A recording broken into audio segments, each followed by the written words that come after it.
here. What is good, Whisper Nation? We're here, man. Monday Night Football. Monday Night Football on TFW. Oh, you got your. I don't know why that came out all country like. No, that was. We know why. Because you're a little bit country. I am. You got a little. Can you mute your mic on the stream? On this on stream? the backdoor stream. Oh, the backdoor stream. Sorry. Yeah, dude. There we go. There we go. Now we're talking. Oh, and we're gonna start it off with a woo! Let's go. Starting this off hot. And let's go. Alvin Kamara send Travis to the depths. Unfortunately, we do not need that to happen. So, I mean, you're muted. I Austin. mean, in our league of record, you getting sent to the depths, Travi, by Chris Hannon? Is that what he's about to do? I hope not. No. Oh man. No, we need Big Travi to pull this out. I am up by a little under 20, and he's got AK Alvin Kamara, and I have DK Metcalf. Oh my God, that was a terrible. Okay, one. So you could. I could lose, but might not happen. Who knows? I don't want to look. It's Alvin Kamara. Okay, I don't really want to. You would rather, you would rather be in Travis's shoes than in Hannon's shoes. Yeah, but if I'm Hannon and I'm down 20, I want Alvin Kamara to be my guy that's going. What I feel, and I have DK, so I have DK. I have a little bit of a buffer. Yeah. And what about you, Whisper Nation? What do you need? Yeah. Yes, it's great to be with you. It's great to be with you here. Cat's pajamas, Oscar the Grouch. I'll tell you what. I was worried. I'm not worried anymore. As Oscar says here. Why are you not Seahawks might be a little worried here on. Why were you worried in the beginning? Already punting.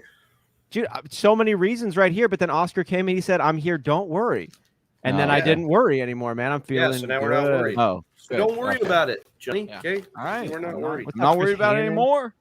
Hey, last week Austin and I played each other in the league of record. This week, Austin and I play each other in the Dynasty League, and he is right now stopping me from being 7-0, going undefeated so far. We've got the only undefeated team in Johnny Hicks's team here versus the point leader in my team. Yes. Yeah. We got a one loss combined between the two of us. Point leader, good and I squads. think you're top three. Yeah, good squads, good fortune, some good moves over the years.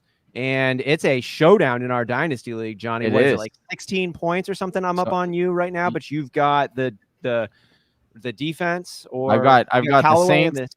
Yeah, I've got Callaway and the Saints defense, and I'm down like 16 points basically. I need 16 points from Callaway and the Saints defense. Can your boy get it on Monday night to keep the undefeated record alive? God, dude, I hope not. After you beat me last week by 0.68 points, 0.68 points. And then I know right now, Sleeper has it projected that I'm barely supposed to beat you again. So, oh my God, the Sleeper projection. I'm Could surprised you it doesn't have you imagine? as 99% victory. I know. Can you imagine another one? Another brutal victory. Another one. So Mr. Miyagi coming in here letting us know what he needs. I need Collins for 5.6 now. In my afternoon video from the Whispers is Johnny saying it's Penny time. Don't you put the evil on me, Johnny Game Time. Don't you do it. Well, Alex Collins is now in, so I doubt Penny will see a whole lot of volume tonight. So it should be Collins. It should be Collins. Yeah. I love to see this first down with Ty Montgomery in the game. You love to see it. Is Alvin Kamara split out wide, though? A throw. Oh, he's not even look. Oh, Callaway. Oh, he's going deep. Oh, no, that was Traquan he just missed Traquan Smith here. So, again, the Seahawks had the ball. 3 and out, quick 3 and out. Some beef over there between Lattimore and Metcalf. They punted. Now the Saints have it. That was first down. Oh. And he overthrew his boy Traquan Smith. I'm okay with that. Let him a little too much. I'm okay with that. I want to see this just a bit outside, lighting it up. Would love to see some negative points for Johnny's team. No ass whooping by the Seattle offense. Oh yeah. No, I don't need that. Please. Nope. But Johnny, it could be good. You don't. How do you know? You haven't lost all season. You haven't lost all season. How do you? And I don't want to. I want to go undefeated. I want to go undefeated. You might like it. I don't like. No, I don't like the beginning of a conversation where things get kinky. You might like it. You don't know. You don't know. You never tried it. I'm down right now by 5 points. 5 points is what I'm down right now. But the floor could be dropped. Yeah, Jameis Winston drop out on third down, and he just outside again leads Tre'Quan Smith a little too much, but he did go to Tre'Quan Smith multiple times on that drive. Something to note here with Tre'Quan Smith just getting back into the lineup. Does Winston really loves Tre'Quan Smith here? It's his boy. He loves him so much he's going to just forget about Marquez Callaway. It's just I don't need that. I know, but Johnny, I do. Oh, here we go. Rush Man coming in here. I want to thank everybody. Almost 15 of you watching in here right now. We want to get those numbers up. Hit us with a like if you can on your way in. But also ask us these questions like Rush Man's doing here. I have Adams. Know any good bridges? Can I go jump off a bridge? Don't do that. Okay. And we do know that Adams is vaccinated. And so if he can get tested if he can get twice in the next couple of days, he could get back on the field. It's not looking great, but it's not all hope is lost. And Allen Lazard, he's going to be a hot waiver wire ad in my column tomorrow. Oh, that's a good point. He's going to be a great ad in general, or he's going to be a decent ad in general, but then he's going to be a great spot play in this game. Massive over-under. He's a guy that's got the trust of Rodgers. Did you guys see that touchdown catch Lazard had? I mean, he high-pointed the ball and just strong-handed it like a with a strong hand. Like a legit alpha beast, dude. It was amazing. 91% snap percentage. Highest of the season. 6 targets most of the season as well. 60 yards most of the yard as well. Yeah, I think Lazard. Oh, big driver, we can't. Oh, wait, we can hear you now. You got me? Yeah, we got you. Yeah, there we go. There we go. You remember that game Lazard had last year, his best game of the season before that injury, right? Was with Adams out. Yeah. Yeah. Different season, but I just think Adams is going to be, instead of looking for a bridge to jump off, Rushman, look for a player to bridge the gap in between Adams and the next time he can play. And I think this is going to be a good one. Plus, he's going to have the 10 days after this Thursday. If he doesn't go, you're going to be okay. This is a spot we wanted him in. Look, I'm a Packers fan. I'm really hurting right now. I wanted them to be able to have Adams for this game. You should use this opportunity to go after Davante Adams. If you have a winning record, I would go and try to acquire him right now. If the player that has him needs a win, needs a W this week, then I would go and try to acquire him. Because people are feeling it around the old collar. They're feeling the sweat, and they're saying, hey, I can't afford to not to have Davante Adams. So maybe I would try to make a waiver wire. That's good news. I was just going to throw a penny in for good luck. I would like to hear that. Yeah, there you go. A lot of things. Is that Rashaad? Yeah. Was that Rashaad Penny in that you were going to drop in there after what was? Rob Navarro says, I need Alvin Kamara to outscore the Seattle's defense in PPR, and I get the W. So we'll be keeping an eye on that for you, Rob.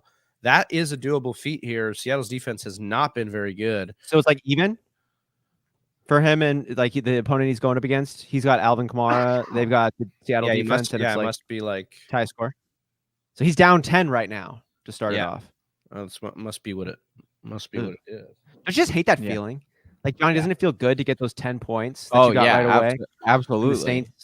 The Saints defense. Oh, my God. I just want to see it chip away. I just want to see it go down and down. Would you rather have the defense or Kamara there? I mean, you'd rather have Kamara, right? But, like, to start the game, you're like, it's the slow agony of watching it. I do like the fact that it's a rainy game. That bodes well for the Saints. Big time. Oh, yeah. And it's for defense in general. Right. Well, so, yeah. Running backs, though. I mean, I like it for the run game too. I don't like it for Callaway. The only thing that's going deep. Oh, DK. He's gone. Hey, he's gone. Yes. Yay! Go DK. Yes. And he's running out of the stadium, dude. Away from Johnny, taken away from Johnny's team. Giving Travis the W. Could be line time after that, baby. 84-yard touchdown reception. Yeah. Hey, guess who traded for DK 2 weeks ago? Yeah. It was one of our listeners on the show who traded Deebo Samuel away for DK Metcalf. Oh yeah, that's a Who beautiful was that? trade You remember right who that there. was? Remember which member of Whisper Nation that was? Miyagi? No, it I wasn't don't Mr. think- Miyagi. It wasn't Mr. Miyagi, but hey, whoever that was is joyous. Oh, right Rob now. Navarro, his 10 points tied it up. Never mind. Thank God for DK. Yeah. baby. Oh, that's right. That's right. I'm not hearing for Chris Hannon here, who was supposedly going to send me the depths. I'd like to get eyes on Chris Hannon here. Yeah. I'm very much far. Oh, is it now lime time for you? That's lime time, dude. That's lime time, dude. There's no way AK is getting. That was a smooth 14 right there just to pad it. So now that's lime time. You got lime time. So Travis, quick update on your matchup. Can you break it down here in our league of record? Oh, we could going throw that up Chris on the Hannon. screen. We should throw it up on the screen. What is going on there for you? Here, let me share this here. Yeah, share it. Oh, there we go. Hey, Chris Hannon. Yeah. Hey, that's a good point because at least it's quick. You know, he doesn't have to. He knows already that that's game over. Yeah, dude. He already knows. He's got Kamara though. Yeah, he's got Kamara, and I still have DK. Done. So it's not over, but he's I up needed by that pad. Travis is up by a bajillion now. No, it's not a bajillion, dude. How much you up by right now? 34. Come on. Well, 33 show you something, okay? Out of 2020. Yeah, let me just show you. Oh, in 2020, yeah, when 53 he had points right here, John. You see this? Last year when he scored 6 touchdowns. That was Drew Brees. Oh, dude, it doesn't matter. This is not a Drew Brees led. Last time I checked, more touches than he's never gotten. Hey, last time I checked, Drew Brees was doing the Sunday night commentary, not honestly. And I got to say, night. Drew Brees is great in a suit talking about football. I just got to say, Drew Brees is good. Not everyone makes the jump, dude. Right? It's not always clean. Jason Witten, what's up? It's not always clean. Oh, poor Jason Witten. I'll tell you who I also rabbit out of head. You want to pull a rabbit out of your head, dude? Hey, Talib. I do like Talib, although it's a little different when you first listen to him. Talib. Yeah, I like Talib. I do like Talib. Yeah, I haven't had the joy of hearing him just yet. I know he was on one. I kind of heard him, but I haven't because I've been doing the red zone. Okay. And so red zone, you pop in and out. You don't really get to hear him all that too much. Yeah, that's true. That's a fair point. You get more Scott Hansen than anything, which I don't mind. Mike Siciliano. I love Scott Hansen like over Andrew Siciliano. You don't like Andrew Siciliano? I do not like Andrew Siciliano. Really? I can't. I think it's an interesting subject. We're at commercial right here. I think you really don't like Andrew Siciliano. What about him? He's fine. He's probably a good human being. But like whatever, that's fine. Like I like his little bit of humor. I appreciate his tone of voice. He's not funny though. He's just. You don't think he's funny? No, I think he's a cheese ball, and I think he's just like he thinks he's funny. He thinks Packers fan like yourself doesn't appreciate a good cheese ball. I love cheese balls, not in human form, dude. Hey, how about DK, dude? Yes! Dude, I could go for a cheese curd. Oh, I needed that, dude. You know how lifeless DK looks with Gino coming into this game? It did not look good, man. Johnny likes him. I love DK. I was trying to get. I even hit up Big Travie. Yeah, I tried trading with Big Travie this week. You and Brett Johnson would try. Circle. He offered me Debo for DK. I just smooth no. Dude, that was a quick no. Dude. Yeah, that's not happening. Debo's kept it going though, and I agree. I would know? be tempted, but I think with Russ, it's not like Russ is done for the year, so that's why I think I'm holding on to DK because it's DK, but yeah, dude, it's DK. It's DK. I love DK. I like it. I never doubted him, dude. Not for 1 second, dude. All right, I did a little bit. Speaking of that, we got Kamara. We got your nemesis right now, Travis. He's on his way to that 45 point. Mr. Miyagi needs Callaway's going to get that 45. Mr. Miyagi says COVID sucked the life out of D. Williams. Only 1.6 this week is now droppable for Herbert. Yeah, that Chicago Bears backfield, guys. Yeah, I mean, it's the Chiefs, dude. There's a lot of hot talk coming out, and it's like we become prisoners of the moment on both sides, right? Like maybe we anointed the Chiefs too quickly, but during that he's run, he's talking about Damian Williams. I thought he. But I mean, you could make a case for Darrell Williams, who had a bad game too, because the Chiefs had a bad game. Interesting enough, I did want to bring that up here because I know Johnny will love this because everybody's loving on the Chiefs struggling. The Chiefs are 3-4. This is via Stat Muse on Twitter. You can follow him on Twitter. Okay. 32nd in turnovers, 32nd in points allowed, 32nd in yards allowed, 32nd in points per play or yards per play allowed, 31st in pass plays allowed, 31st in receiving yards allowed, 31st in rushing yards allowed, 32nd in first downs allowed.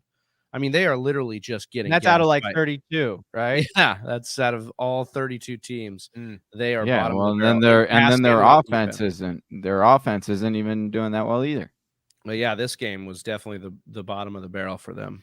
They got to get it together. They got to wake it up. How do you not do that against Tennessee? Everyone does. Although they're not ready. Man, Tennessee, Pat McAfee had a great point on his show today, talking about like we just keep saying what's wrong with the Chiefs. You know, are the Bills even that good after they lose to the Titans? The Titans have rattled off back-to-back wins now. Yeah, against the Bills, top tier teams, the Bills and the Chiefs. So maybe we need to readjust our priors on the Titans a little bit. Well, too. I'm not questioning. I'm not. Well, here's the thing. I'm not saying that he's big first down play there. That was nice. Was that your boy? Who's that? Noah Smith, or no, that's the tight end. The tight end that converted wide receiver. A boy, Juwan. Yeah.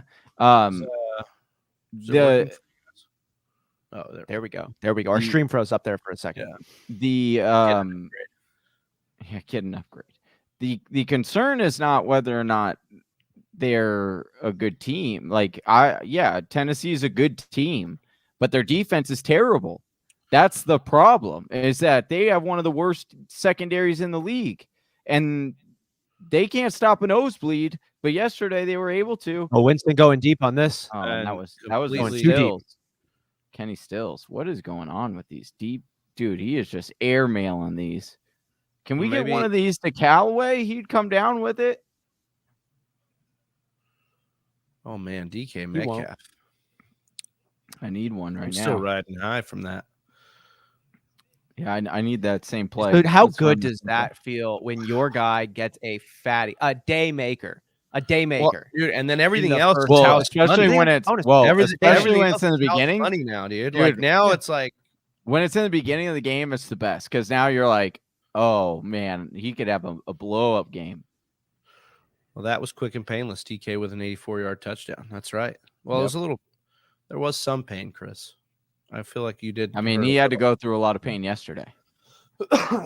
Yeah, he was trying to give up early already, and he was like telling me good win, early. Yeah. So then we started playing the game of like every little thing that would happen. I'd be like, oh, Zach Ertz had a catch, good win. And then he'd be like, oh, dude, Zach Ertz should have had a monster game yesterday. He did have a decent game. Well, I know, but he should have even better. That catch from Kyler Murray, like that finger I know. Snagged, like, what do we just snatched it out of the air? Zach Ertz looks good in that offense. He looks good. He looks rejuvenated. Yeah, definitely. I mean, he had a good game to close out his Eagles tenure, and then coming in this way and starting, he had that one-handed grab, fingertip pulls, he had that huge run, all that. They used him on a jet sweep, was like. Well, he was down at the 1-2 on another one. I kind of felt like, I mean, obviously I'm biased. I kind of felt like he was in there. Should have just gave him the reverse stat and gave him the touchdown. They said it was a fumble, and then they reversed it. But yeah, I think he was in. Dude, the Cardinals right now are like the Nets or the Lakers if they were both winning games. Yeah. Oh, they're definitely one of those, like, let's just get everybody over here. Zach Ertz, J.J. Watt, A.J. Green, DeAndre Hopkins, James Conner. Yeah. Right. Frank Gore's coming over here soon too. Although we did have that slight scare in the beginning. Oh, let's get a safety right here. Come on.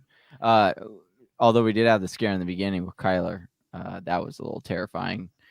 But thankfully, it wasn't serious. Did he have two scares? Yeah. He had two scares. They were asking him that in a press conference, about getting dinged up. He said, this is just what it is, the nature of the game. But ultimately ended up scaring the Texans, though. Yeah. Yeah. I was oh, no. I was like, of course, that 18-point line is just too good to be true. And it was like 5-7 or something. I was like, oh, God, here we go. I was like, dude, my Cardinals friends are just going to be so upset when the Texans somehow pull this off. And then, boom, dude, like nothing, dude. Arizona just was like, nope, we were just messing around. You know why? Because maybe they're just that better. Yeah. Maybe they're just better. Maybe they're just better, dude. Maybe they're just better. Oh, man, I can't wait for this Thursday night game, too. Oh, it's going to be so good. If Adams doesn't go, then it's a totally different game. You can see the line's already adjusted to 6 points. It was a 3-point.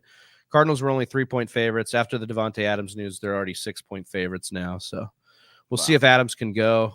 By Thursday, it's going to be 18-point favorites again. Yeah, could be. It could be a Cardinals route without Devontae Yeah, Adams. I mean, without like Adams, and then we'll see. Adams could not be the only one. This could be a little mini outbreak. We're gonna have to see how this gets handled in the next couple days because the fear is that Adams isn't the only one that's tested positive here that we were hearing about because Joe Barry had it. So the defensive coordinator, we'll see.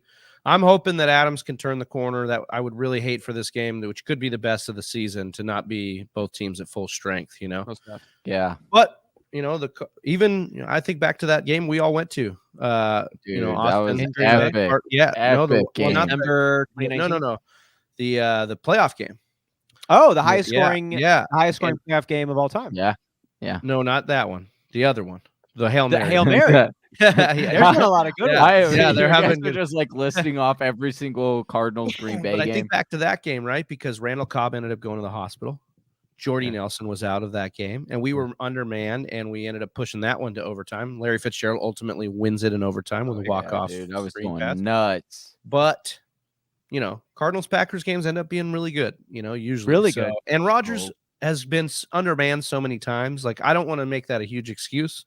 He's always pushed the envelope when we've been undermanned. You just really would love to see Devontae Adams in this game. It's just right now it plays extra important because of how much Aaron Rodgers has relied on Devontae Adams, and he hasn't had a chance to do anything other than go with Devontae Adams until this game. You know what I mean? It's like I have confidence after this game he's going to be fine or close to it, but just because it's this first we time. need him for this one, man. We need him for this one. I'd rather have him miss last week than this one. Dude. Yeah, that's true.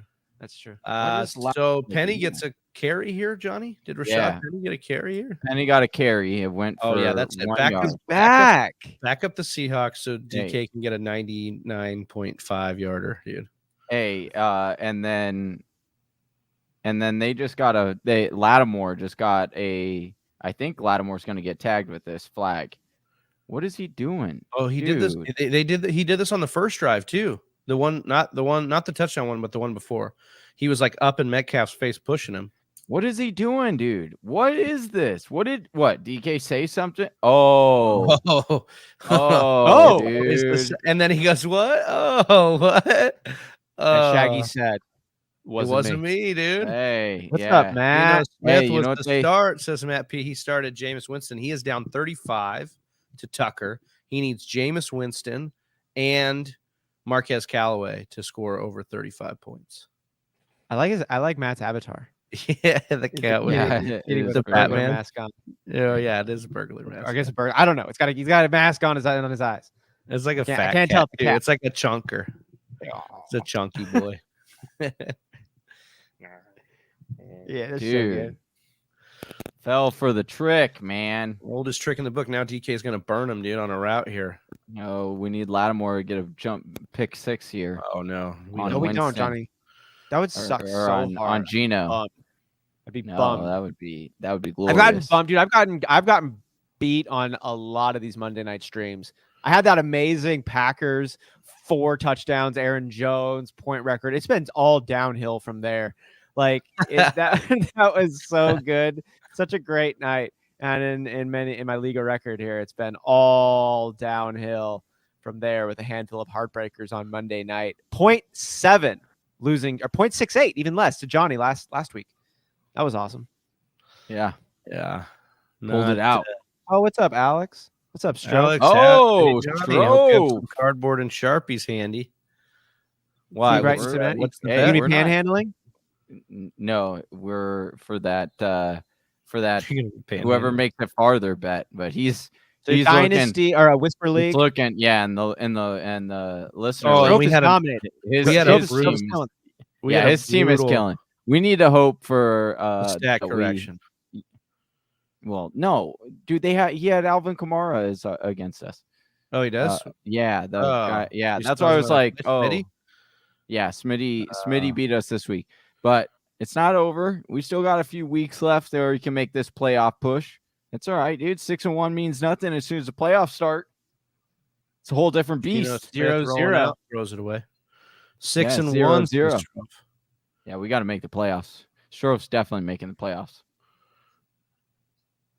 Yeah, that Derrick Henry 1-1 pick, man. Dude, Controversial. Dude, Metcalf is just Lattimore. Dude. Well, Metcalf's just pushing him around, dude. He's just pushing him around. Remember that? Remember what's Gilmore? Strofe up to? Yeah, right Stephon Gilmore on Sunday night. Dude, and it was like DK in the league. And man, when Metcalf just had his way with him in so many different fashions. Yeah, does Strofe want to hop on here, dude? Yeah, what is Strofe up to right now? What is Strofe up to right now? You want to get on here and talk about your 6-1? Oh, dude, we get tackles for loss in Dynasty, don't we? Or no? I hope so. Unless we changed it this year, it hasn't been a part of the. Man, I love that rule. I know, Whisper Nation. If you don't have your defensive settings giving you points for tackles for losses, I think you're missing out. We have implemented it in a handful of leagues. We don't get it in Dynasty. We don't. I miss it everywhere. That's miss it. Oh yeah, miss it. Yeah, dude, we'll be here all the way through the game. Just let us know. We'll be here if you get off during the game. Yeah, let us know. You won't, Alex. Go Madison. Ooh. Ow. That looked horrendous. You know, it doesn't look horrendous. Tackle for loss points on your defensive settings. It is fun, man. I love it in our League of Record. I love it in the Whisper League. Dude, Seattle with that quick 7. Can New Orleans get anything going? I mean, Seattle's defense has not been very good, and Winston is out there sailing balls. What's up with both these offenses right now? Are they just are both these offenses at the moment washed? Are they washed, dude? Are they just washed? Are they used up and like just washed, dude? Are they done? Is that Callaway just runs right into his own player. Dude, that's always the worst, dude. If you run right into the back of the blocker, dude. Like the butt fumble. Well, and it's it's frustrating too, even on like Madden.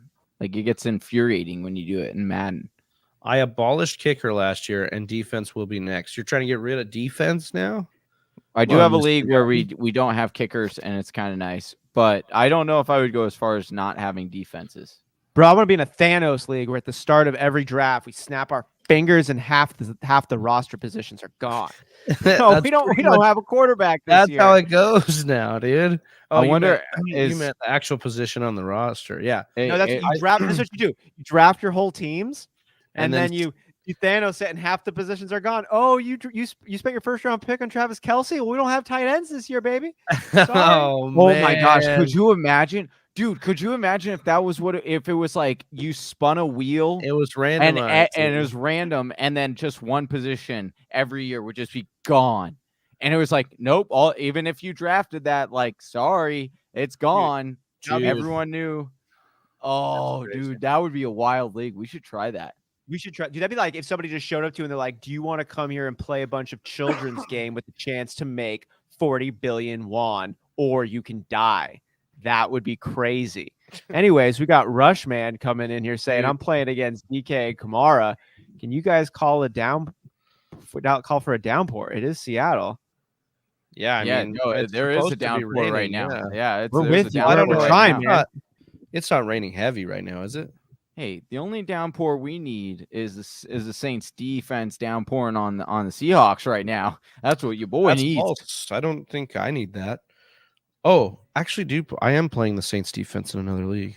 No, be with me. Yeah, there we go. I already have that one locked up. So we got locked up. We won't let him out. We just need a downpour of more tutties to DK Metcalf. No, we need a Callaway. I'm here for that, man. I hope DK Metcalf catches 5 touchdown passes and throws for 2 more. Oh man, dude, save some of those touchdowns for the rest of the year, dude. No, I don't need them. We don't need that. We don't. Yeah, I just need to get to 35 points for Seattle, and then whatever. No. Okay. No, we need a pick 6 here. We need a pick 6. Oh, we got Mark asking question here. Start Mark 2. Askin. Oh, Mark asking. Mark Yaska. Yaska. Start Mark Gaskin. Start 2. Damian Harris, Mike Evans, Antonio Brown for next week. Well, we need to see Antonio Brown's health with the ankle missed last week, so we'll have to monitor that. But he might not play. Damian Harris against the Chargers' poor run defense. I'm making sure I get him in my lineup. I think that's a good one. If AB goes, that would be the question. I think, Mark, the best idea is to wait it out. Subscribe to the YouTube channel here.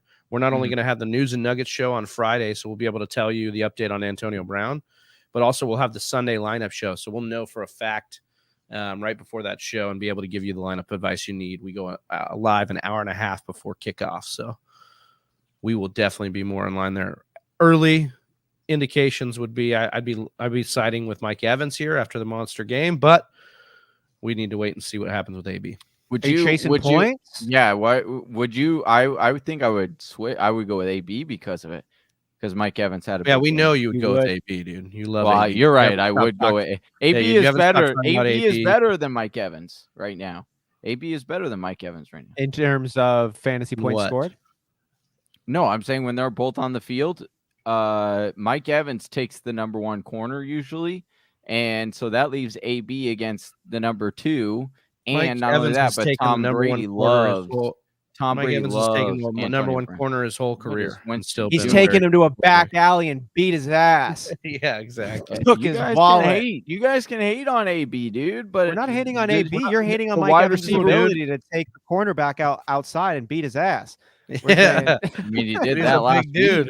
Although there is a narrative here that we're not talking about, and the media won't tell you about it. And frankly, it's unreal. There's a narrative here, okay, and it's about Mike Evans giving that 600 touchdown ball away to the fans, and now getting blackballed from Tom Brady. Oh yeah, you're right. Well, Whisper Nation, if you don't know what he's talking about, Mike Evans gave Tom Brady's 600 touchdown ball to a fan, and then they had to bribe the fan with $1,000. Fan for giving it back. What an idiot, dude! Hold on. They gave him a grant, bro. How? I'm telling you right now. If I'm giving that ball back, there's no chance that I'm giving the ball back without being like, "Yo, I wanna have a conversation with Tom Brady." Like, I'll give the ball back. But I want to. You guys can. He's getting an autographed helmet. He's getting an autographed helmet, a game ball, $1,000. $1,000 to the NFL shop, and something nice per Tom Brady.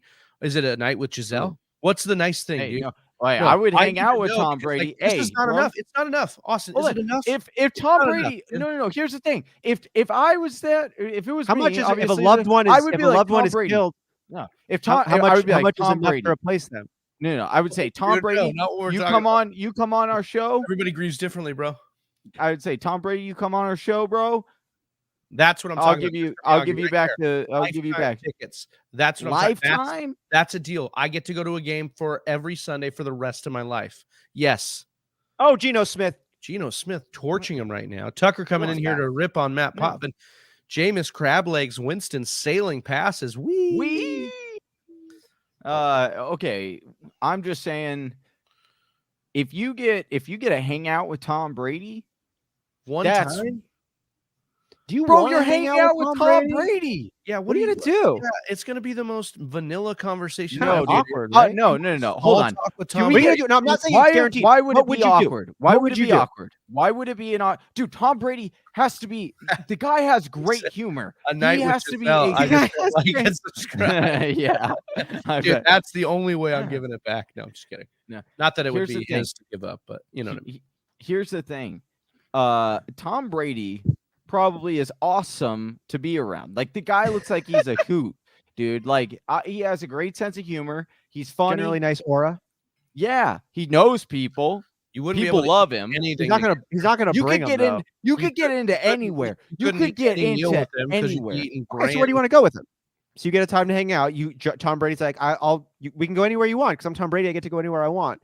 You can be like, I want to go to Kanye West's new Malibu house and eat Alaskan snow crabs that are from Saudi Arabia with you. No, I cannot believe, dude. There's so many things. Like, you could be like, yo, just let me into the. Johnny goes to garage sales every Saturday. Okay, Johnny has baseball cards, football cards. Some of you in Whisper Nation, if you subscribe to Patreon, you get entered in to win some of these cards. Yeah, Johnny has done a lot of work to haggle these people to get these cards, and then he does a lot of work waiting for them to gain value. And he's over here saying he's going to give up the 600th touchdown ball to go play patty cake with Tom Brady for a half hour. No, dude, you're not going to play. He's going to be on my show. He's going to be on this show. That's the first time you said that. No. I rewind the tape. I said that. I said that. I was like, bro, why don't you get him on a show? We'll rewind it, dude. Go look it up. Rewind that tape. I said, I was like, my number one thing would be, yo, I want you to hang out with me on the show and eat avocado ice cream. Sure, if that's what he wants to eat, hell yeah. It's Tom freaking Brady. I want to hang out with him. I want to shoot the shit. Of course. Would you rather, while we're on commercial here, he's like, I want to hang out with him. Would you rather have a lifetime pass with cut season line to any amusement park you wanted, or it's not 30 minutes with Tom Brady? The lifetime pass. And you don't get him on the show. You don't get him on the show. I know, right? Like I'm taking the pass. Like I'd love to spend time. How often do you go to amusement parks that you would? I would if I got the cutsies in the lifetime pass, I'd go every weekend. What about you, John? You get 30 minutes. You can't put him on the show. You can't put him on the show. Do you get into Disneyland for free as part of this? Yes, but you have to pay for your own transportation. Oh, well, that's fine. Well, of course, you're going to go with the live. Pick you up. Hold on. First I don't know. An Uber down to Anaheim is the same for Brady too. The same for Brady. You got to find your way to. You got to find your way down to Tampa. Uber prices. Then you can hang out with them for a half hour. Yeah. Also, that's the other thing. I live in Arizona. We don't have a theme park. So yeah, give me the time with Tom Brady. You also don't have Tom Brady, dude. I would in this bet. I would in this bet. I would have 30 minutes with him. I would have 30 minutes. I guess I just underestimated how goo goo gaga you are for Tom Brady. Like you want to sell it. That ball could probably take care of you for a long time. Hold on. That ball could take care of a lot of things, dude. If you don't get that ball back, and you'd give it up for a half hour, like staring at Tom Brady's perfectly coiffed hair. That's what you want to do. First of all, it's because in that 30 minutes, that there would be such an impression. No, made you're not allowed. You're not allowed. There would be such an impression made. Well, now you're saying you want it for a shot. Huh? Now it's different. Now you're saying you want it for a shot. No, I'm saying I got him for 30 minutes. You know what happens? What are you going to pitch him on?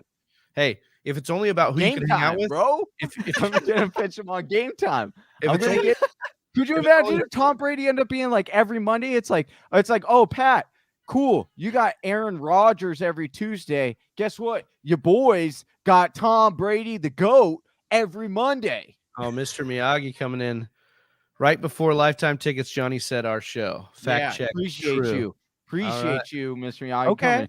Okay. We know Mr. Miyagi is also the president of the Johnny Game Time fan club. No, so we also this is not true. We also know that there's a conflict of interest here. So don't hate the player, hate the game. Okay. Hey, here's the thing. But if it's about who you could hang out with, I'm not picking Tom Brady, dude. Like I'd be like, oh, Tom, I'll give you your ball back, but you get to let me hang out with Gronk. I'd rather hang out with Gronk than Tom Brady. But talk about a good time. You're probably talking. You could hang out with both of them. You would just say to Tom Brady, "Hey, bring Gronk. I really want him." You're telling me that he couldn't get. They could definitely get Gronk into that. Dude, there's so much more value in that ball than just like one meeting with Tom Brady. You can get that with something else. Dude. It's the connection. You can get that with something else. Oh, you'd be like, hey, yeah, that's part of it. Yeah, I definitely want to meet you. Yeah, you're definitely going to take me to a game and like come shake my hand.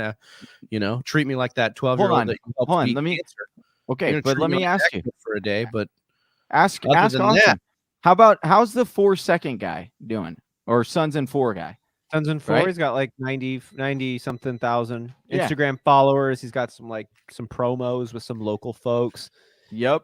Exactly. He's got a little, hey, people hate on that guy. People hate on that guy. But yeah, exactly. You make a moment. You'd be like, I got this. Look, Mike Evans, Brady. That's like a structured. No, we're talking about like a 30. We're talking like a 30-minute dinner with the man. Also, how do you know it's that not like Tom beating up a fan in the stands with like a perfect line? Now we're talking. So now, excuse me. If you have this 30-minute dinner and then we stage Austin to come jump you during the dinner and then you beat up Austin and you're like, I saved your life, Brady. Oh, pick 6 this. What is Geno Smith doing? He turned around and ran. He was trying to throw it to Callaway because he was like, my boy Johnny needs Callaway to get some yardage here. And he's like, Johnny's got this hookup with Tom Brady. And I want to get closer to Johnny. Which is understandable. I can't believe you guys right now are trying to be like. I would take the meeting with Brady if we staged the fight and then you saved Brady's life and then he's forever indebted to you. Yes, that's different. What if we just help Tom Brady win a championship, a fantasy football championship, like we do with the rest of Whisper Nation? You don't think that's good enough? No. Unbelievable. It's Also, not chips, Mr. Miyagi. It's Milano milk chocolate cookies. Oh, look at that. You like the milk chocolate over the dark chocolate, Travi? I like whatever's in my girlfriend's cupboard. So, Yeah, but yeah, touche. I haven't had the dark chocolate. I like the double stuffed chocolate, dark chocolate. Ooh, okay. Oh, so chocolate cookie, dark chocolate center, but with a little thicker bit. Thick with 2 C's. You know it. All right, we got to change the subject because we could go on forever about Tom Brady. we can go on forever about meeting Tom Brady. What have we missed in this game? Essentially, is nothing. The Seattle's drive has just stalled out, and now New Orleans has the ball back again. This is just a defensive juggernaut matchup. Yeah, this is one of the worst ones we've seen so far. 7-0 Seattle. Tight ass game though. Hey, we need pick 6 here. Well, Johnny, we don't need that. We need to see the. No, wait. Actually, you should actually want to pick 6 here. Sorry, I need a Callaway. I just need some Callaway yardage here. Can we get a sighting? Can APB on Marquez Callaway, please? I knew I should have. The thing is, that sucks. I knew I should have started Van Jefferson.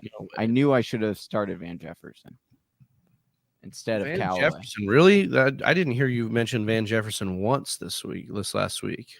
Started Van Jefferson in the list because I needed it. I mean, it's Dynasty, and I had some mad I see. So it was like deep. I see what you're saying. Yeah, so he was actually on your Dynasty roster. I thought you were talking about as a pickup. Oh, no. What? I was just saying, I was like, when you're like, somebody scores, you're like, I was looking at him, dude. Yeah, I know, dude. I swear.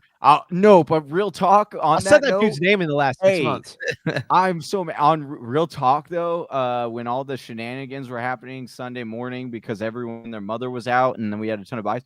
I swear to you, I literally was staring at the name Brandon Bolden, and I was like, do I pick him? I was like, he's probably going to get so after many. The Ramondre news. Huh? No, it was before the Ramondre news. But I was like, I was like, do I go with this? I was like, that's probably pretty limited action. And so I didn't. I ended up going with a worse decision.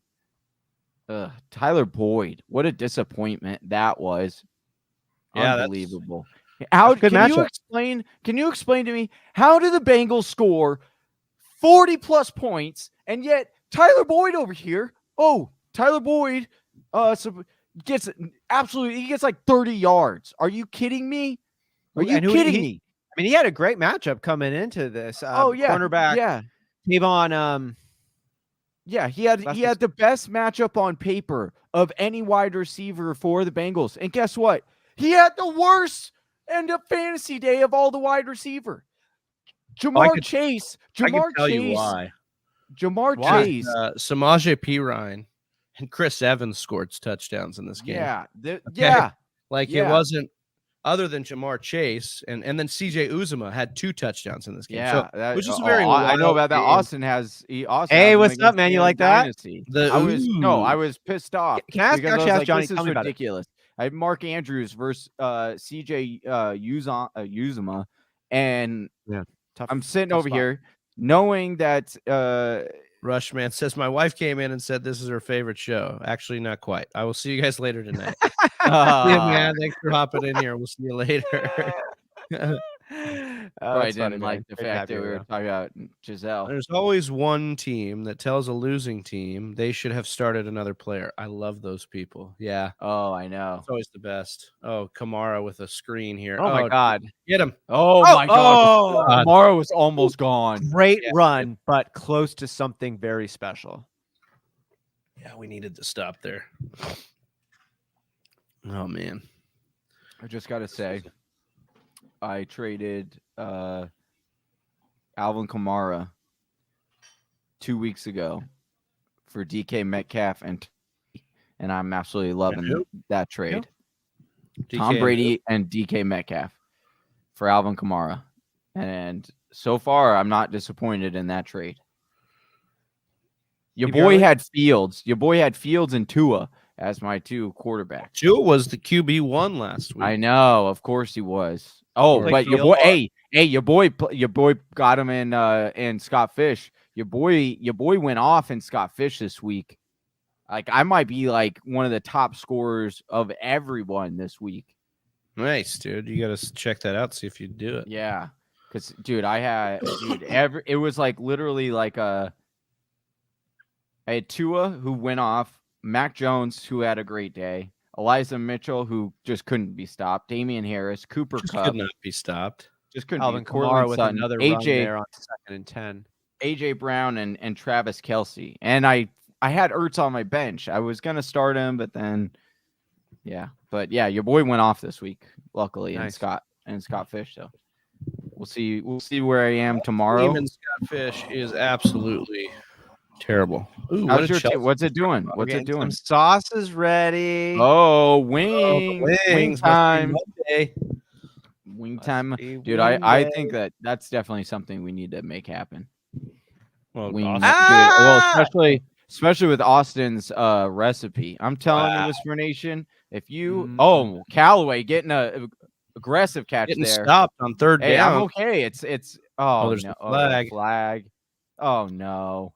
Oh, can we get PI too to add it on? Got PI 1. Here's the real thing. Here's Whisper Nation. I wouldn't lie to you. Austin has perfected the wing air fryer recipe. That is just once you have it, I guarantee, like straight up Charles Barkley, guarantee that you will. Oh, come on, dude! That's highly question stuff there. No, dude, that he was draped all over him like that was a bad habit, dude. Wow, dude, get him dinner first, dude. Pay him some dinner first. Defense. Heck, the guy with the 600th football got more than Callaway on that deal. What a bath that guy took, dude. He just every time check down to Kamara.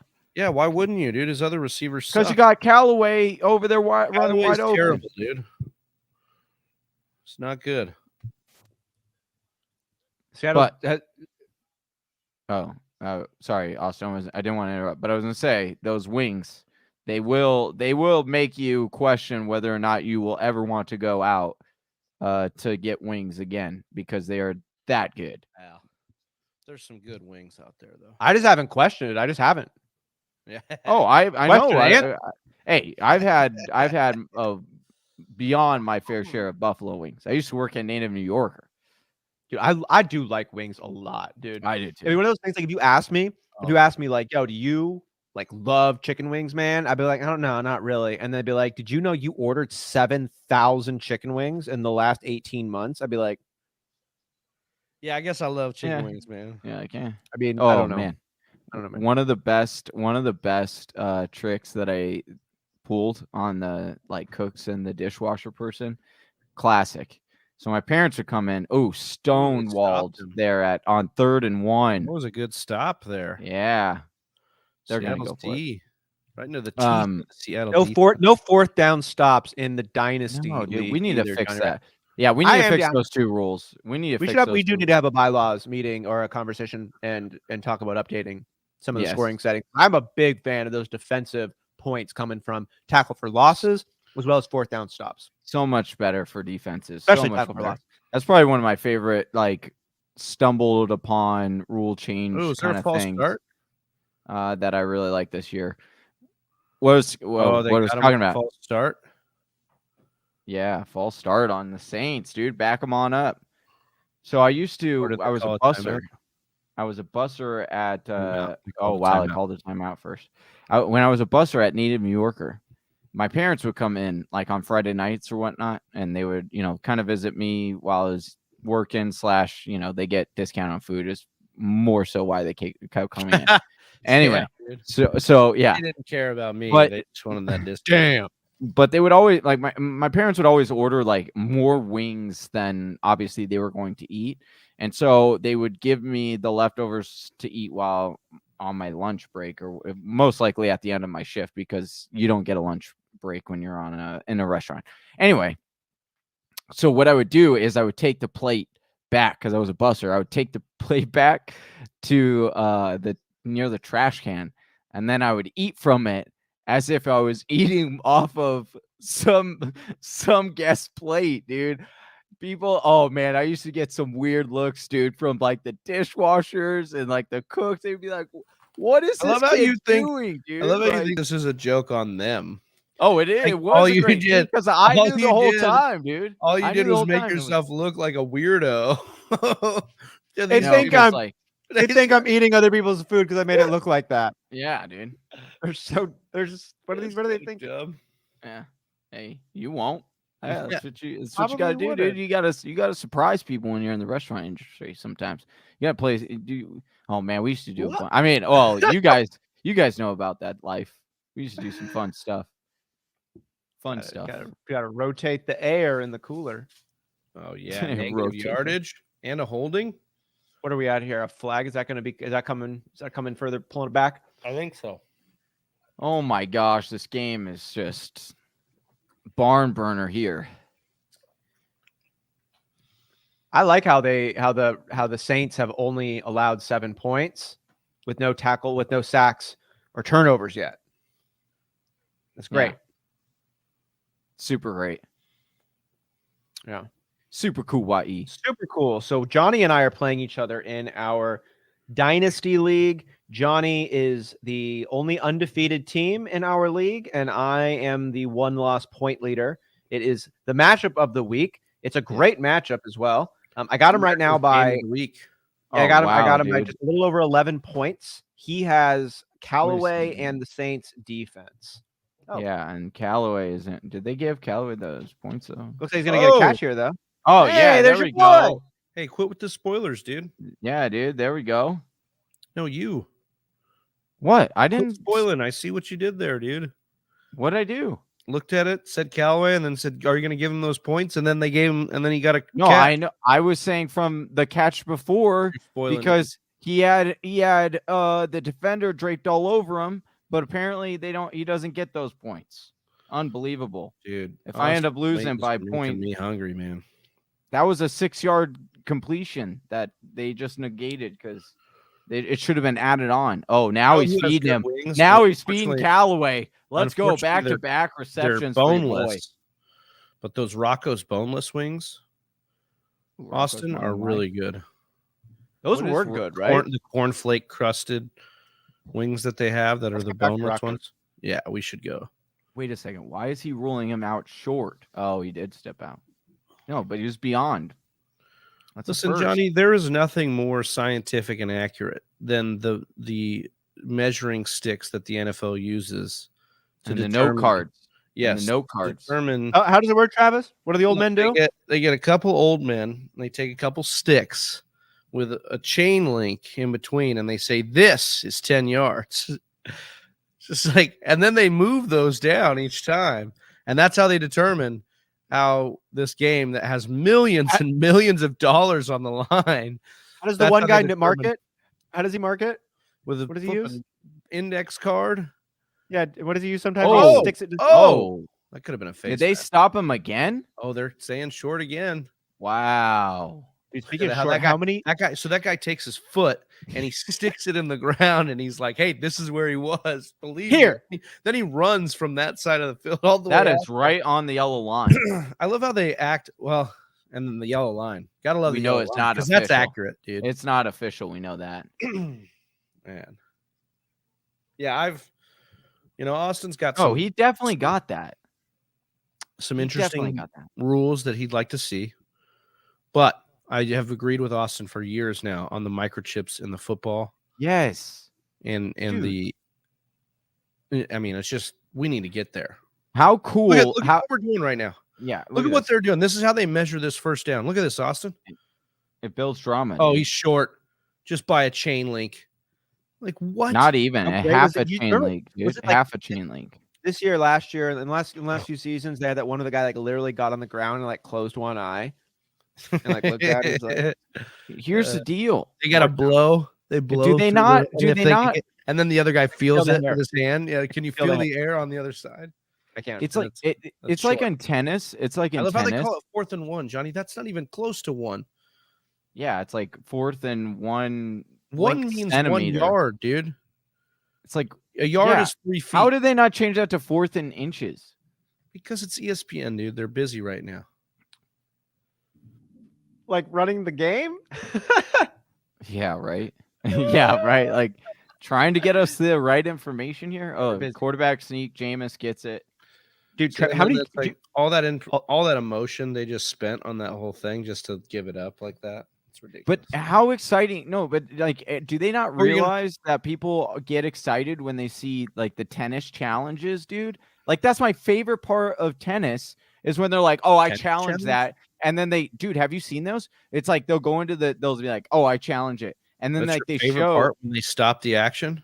Yes, and because they zoom in, dude, it's all microchipped, and they'll show exactly where the ball hit on the line, and then if it hits on the line, oh, your boy just spilled his drink. If it hits on the line, your boy spills his drink. That's what happens. I'm gonna hop off real fast and clean this up. I'll be right back. Oh God! Dang it, dude. Mr. Miyagi says my favorite part of tennis is Wii tennis. Oh yeah, you got I'm gonna hop off, and then I cleans on camera for his own camera. That's funny. I do like Wii tennis. We used to play Wii a lot in college. Wii Sports Package, bro. All-time game. All-time game. We used to do Wii Olympics, and we'd keep track of how many different sports you won with the Wii Sports, and then give you points, and then like have a medal ceremony and everything with our roommates. It was me, Corey Wolter, Christian Muma, Ryan Trejo, and Tommy Fothergill. And we used to do that. We used to run that a lot. We'd pick countries. Lane, too. Lane used to be. Everybody, man, the Wii Sports Package was really good. Yeah, here Wii with the bowling. That was so good. What was your favorite Wii sport? There was a moment when I like hit the knack on the Wii bowling, and I was feeling it, and I was loving it. The baseball is really fun too. Baseball is fun. I think probably the tennis though. I like the general like chemical flow you have when you feel it. I don't know. The tennis is good, and you can play the doubles, which is nice. Yeah. I liked golf too. Yeah. The Wii golf was fun. Wii bowling sitting down even better. Some people would get up and drag the foot. They'd get up and like do the whole follow through. That's funny. Yeah, I think there was a lot of good action on the Wii Sports. I think baseball was fun. Baseball was definitely a fun one. It was just such a good one to drink some beers with too. You just party setup. Yeah, you get it there. Yeah. Kickback vibes. Yeah, kind of situation. Wanted to roll through some of these cool stats we got. Stat Muse, you can follow him on Twitter. Jamar Chase, Austin, on Sunday. 8 receptions, 201 yards, and a touchdown. He's the first rookie at wide receiver with 200 yards and a touchdown since Mike Evans did it in 2014. So he joined some big company there. The most receiving yardage for a rookie through their first 7 games, Jamar Chase has. I mean, he is doing something really, really special right now. So fun to watch, fantasy-wise, NFL-wise. The Bengals are atop the AFC North. Hello, watch out. Yeah. That's exciting.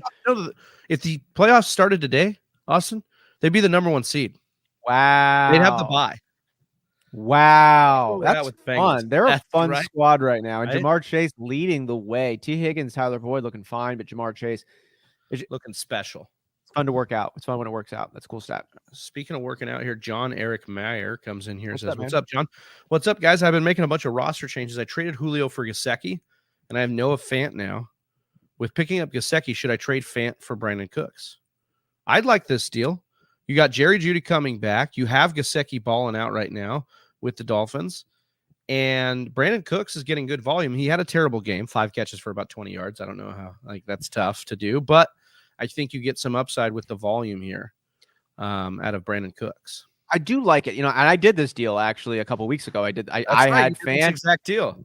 Yeah, I traded in our league of record. I traded Fant out for Brandon Cooks a couple of weeks back. I think it's fine. It's all right, but Brandon Cooks has been down the last couple of weeks. Fant has been up the last couple of weeks. Taylor due to come back soon. That's good for Cooks. So I want to get Cooks, but I think right now you could get a little bit more. Like if you have Fob or Wob, I try to pick up a little bit of that. That's a great call. Because Fant's got a little spice to him right now, and Cooks is on the down. So I would try to get a little bit more. I like this overall, but I think you can get still a bit more out of it.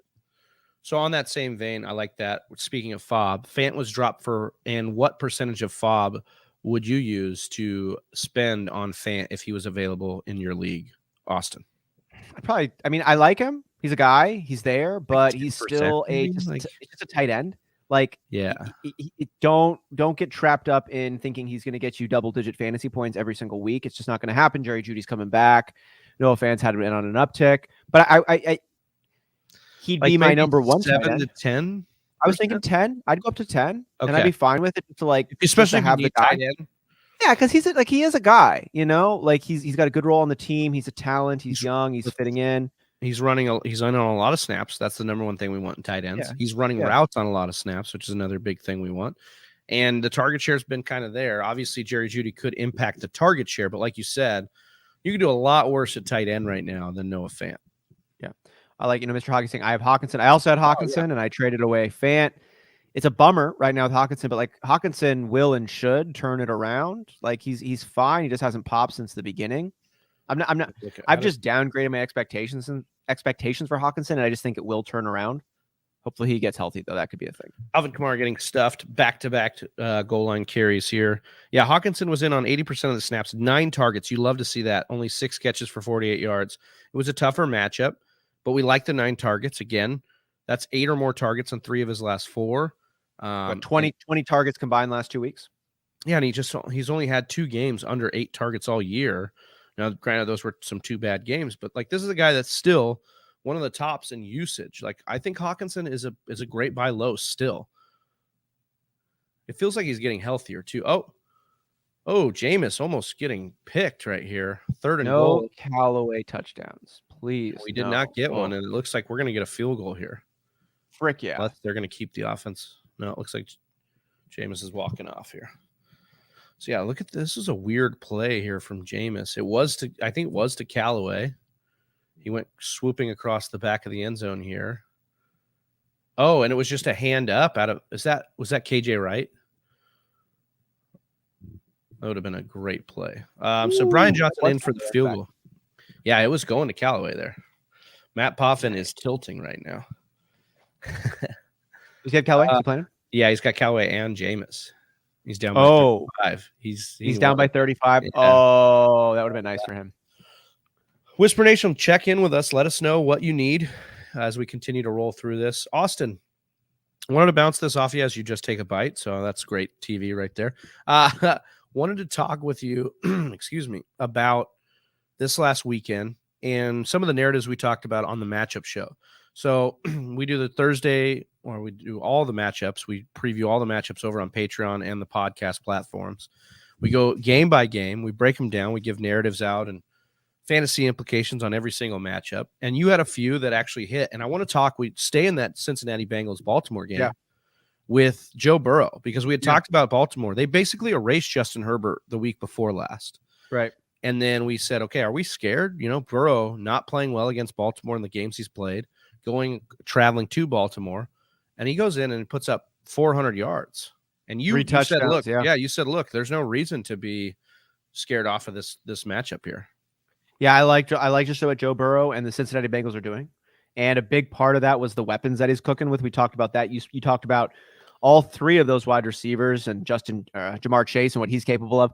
But just like what Joe Burrow has been doing, he was the number 1 pick last season for a reason. Fair questions coming in this year, coming off the injury, and also, just asking the straight up question, like how good is Joe Burrow? We just haven't seen a lot from him, both at LSU and in the NFL. So it's a fair question. And we just, though, this season have seen him really working it.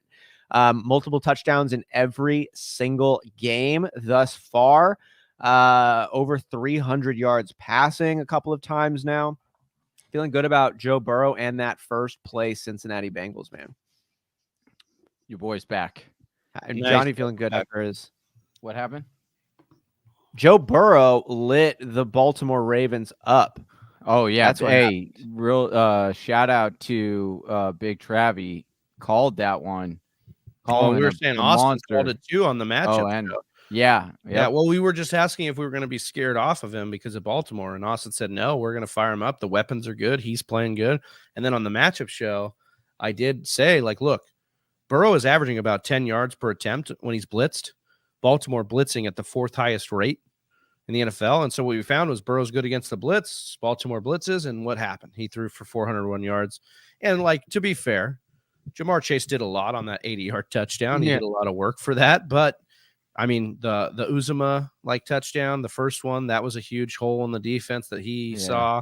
I mean, Burrow is looking like he's just seeing the field very well right now. Right? And so, yeah, that should continue. They play the Jets this weekend. And I was telling Austin, Johnny, don't look now, but if the playoffs stopped, if we started today, Cincinnati would be the number 1 seed in the AFC. The playoffs stopped. If they started, there would be no more playoffs. That's right. That's right. I know it's pretty wild right now looking around. It's not wild for me, dude. I called it, dude. I've been calling the Bengals as the number 1 team in the NFL for years. I follow up here with John, who said, if I keep Fant this week and keep him in my 10 spot, should I put Gesicki or Darrell Henderson at my flex? I would play Gesicki and Darrell Henderson. I would wait. Actually, which one? Who is who is Denver playing this week? Sorry, I haven't gotten into a lot of the matchups yet for week 8. Denver, week 8 NFL matchups. Washington. They play the Washington football. Ooh, that is pretty juicy, actually. I would play Gesicki. Who's and the Dolphins are against Henderson. Yeah, I'm definitely getting Henderson in my lineup. For sure. Oh, Penny. Oh my gosh, gonna send Penny right back to IR with that hit. Jeez, no joke. Jeez, dude. Yeah, we got to put Henderson in. Game here. I don't think I'd be able to bench Gesicki right now. I mean, he's on fire. Been on fire. He's lighting it up, dude. I love how ESPN announces this. Packers place wide receiver Devontae Adams on virus list. Not even the COVID list. We're just going to call it the virus list. He's a virus. I love how they keep showing Russell Wilson like going through like highlights of him pregame, like going through his routine. Yeah. Like oh, look at him out here. He's still like, and it's like, yeah, he just has a cast on his hand. Like he's pretending to go through the throwing motion. Like, why are we highlighting that? Like, that he's ready. Nothing. He's coming back, dude. Like, he's coming back, dude. It doesn't say anything. Man. It's like, what movie was it where it was like, oh, you can't play basketball until you play with an invisible basketball. Until you learn to share the rock. Yeah, dude. It was like some Disney. I want to. Oh, was it Coach Carter? Oh, it could have been Coach Carter. Or the other one. The other basketball. The Tropic Thunder. Tropic Thunder? Is that what you said? Austin, you just say Tropic Thunder? Semi-pro. That's because it's the tropics. Yeah. They're the tropic. Yeah. They're good. Oh, he's going deep. Oh, thank goodness you didn't catch that. I needed come on. I needed an INT right there. You got about 3 minutes till halftime. So I asked Austin, I'll ask you, Johnny, some of the narratives we had last week on the matchup show, which everybody here can get on if they subscribe over on Patreon or they get over to the podcast platforms. You can get it for free over there. You can watch the full videos over on Patreon. Plus, get help us to win the jersey. This month, we're giving away Damian Harris. Who just had a monster game. That is like you guys couldn't have planned that one better. Oh, dude. And hopefully he has another one here against the Chargers this week. That's why we call it put the icing on the cake. I think we planned that, Austin. Yeah, of course. Think we didn't? Oh, really quick, because Travis, if you could table that thought for just a second, because Johnny and I talked about this one and the release of other clothing merchandise. Johnny, remember we were talking about Saquon Barkley pre-injury, and I was like, look, Saquon Barkley had a great game, and he's on the up and up, and he has his exclusive Nike trainers releasing on the Sneakers app coming up, and I guarantee you he is going to want to have his name trending in a positive direction at the same time of his first time limited edition sneaker release, right? You remember we were talking about that one? Yeah. the release of that sneaker has been delayed. So like they're just like it means because after he got hurt, after Saquon Barkley got hurt, the sneaker was set to release in the middle of October, and now it's coming out in November. And so I'm saying, like, these two things, like the week before his shoe drops, he is going to try the hardest he's tried in 2 seasons. I hope I don't play against him that week. What week is that? Well, I mean, they might just have to delay it longer. Hey, hopefully it's a playoff game, like fantasy football playoff game, if you have him, because then that would be good. But that's interesting. Wow. Did you see this flag? Everett tossed the ball at the Saints player, and then he tossed it right into his back, right back at him. I don't know who they flagged, either DK or Everett or the other guy, but there's first down here. That's wild. Oh, so Mr. Miyagi says needs 6 from Collins still, and I keep seeing Penny shaking my head, Gaskin on the bench. Dude, I know the Gaskin one was frustrating, so frustrating. Not if you were listening to Darius in our chat. He said every odd week. Gaskin, yeah, I know that was interesting. That was pretty funny. I don't know if that's. Oh, did we see John here? Did you see this? Was I just going off of Saquon? This is a cool comment. Thanks, John. Showed you guys all my friends. Thanks for the help. Awesome. Been an underrated stream. Yeah, and you got a lot of help on Sunday morning, an hour and a half before kickoff. Johnny and Travis do the live lineup show there, 8:30 a.m. Pacific time, 11:30 Eastern time, 90 minutes before the morning games, going over all of your lineup questions with the most up-to-date relevant information. We also do the news and notes show on Friday at 12 p.m. Pacific time, where we're going to go over all of the camp updates, all of the practice reports and everything up to date, and go over any questions and whatnot then as well. So great to have you with. Get your friends over here too, and we'll see you on the next one. Good to have you with us, John. Appreciate you, man. Oh, the Dolphins play the Bills, so maybe I do go with Fant. Actually, that's a good. Yeah, I'd probably go with Fant and Daryl with Gesicki against the Bills. Travis doesn't care about matchups. He's like, I'm staying in the Flames. Yeah, Gesicki is like basically their receiver, dude. He hasn't had less than 7 targets in 3 straight weeks. Here's the bigger question: are they double-digit standard points in 3 of the last 4 weeks? Quarterback? Is Tua going to be the quarterback on Sunday? Doesn't matter, dude. Brissett, Tua, Deshaun Watson, Johnny Game Time. It doesn't matter. Gesicki's a stud, dude. I do like Gesicki. John's asking about Michael Pittman. Thoughts on Michael Pittman? He's been on my bench, and I'm worried about his consistency. Should I work for better depth? Go keep Pittman. Pittman is that team's alpha right now. I mean, even in that rain, he looked like a stud. I'd be hanging on to Pittman, man. Yeah, hang on to Pittman over dropping him, but I would try to trade him. I would try to trade him with another piece and try to level up that position. You know, at some point, you just have to put these points in your lineup, Johnny. You can't just be looking to trade everybody. Oh, if you can level it up, though, right? Like, level it up, get something shiny, nice. Why are we trying to get rid of producers? Like, because T.Y. Hilton is going to come back. And when T.Y. almost ended his career with a neck injury, and then he had another injury when he played. He played a full season. I don't need him to play a full season. It just when he does play, it hinders Pittman's upside. Dude. Did you hear Carson Wentz talk about Michael Pittman though?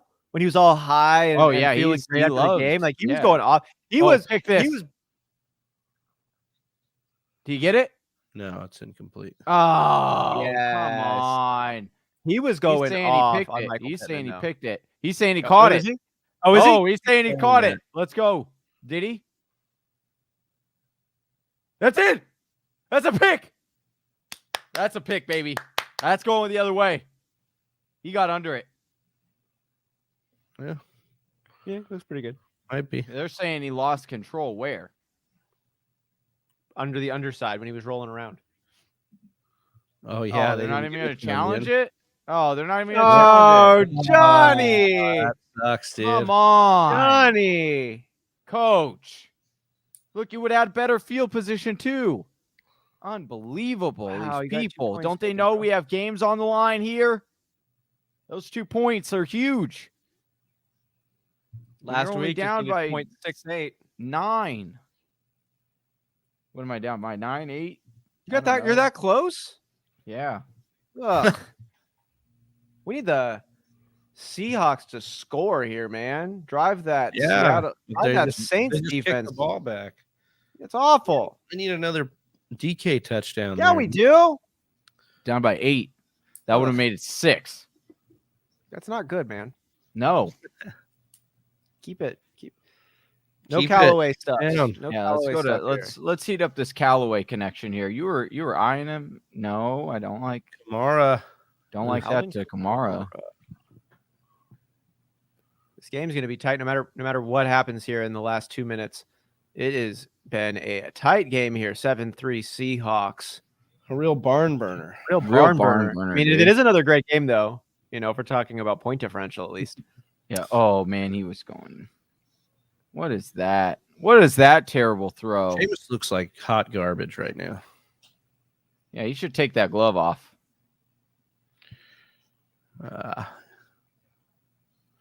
Or maybe you should put on a glove. 2-minute warning here. Opportunity to talk a little bit about some of the rest of the action on Sunday. But Johnny, anything from Sunday that you were kind of really on for the matchup show that you really saw come to fruition, that you were interested in watching, that you saw that came true? What was something that really piqued your interest the most on Sunday? Ryan Tannehill, is he back? Can you trust him? No. He did rush in. He did get a rushing touchdown. By lightning. Yeah. I mean, in 6-point touchdown leagues, he only got 21 points. I don't think.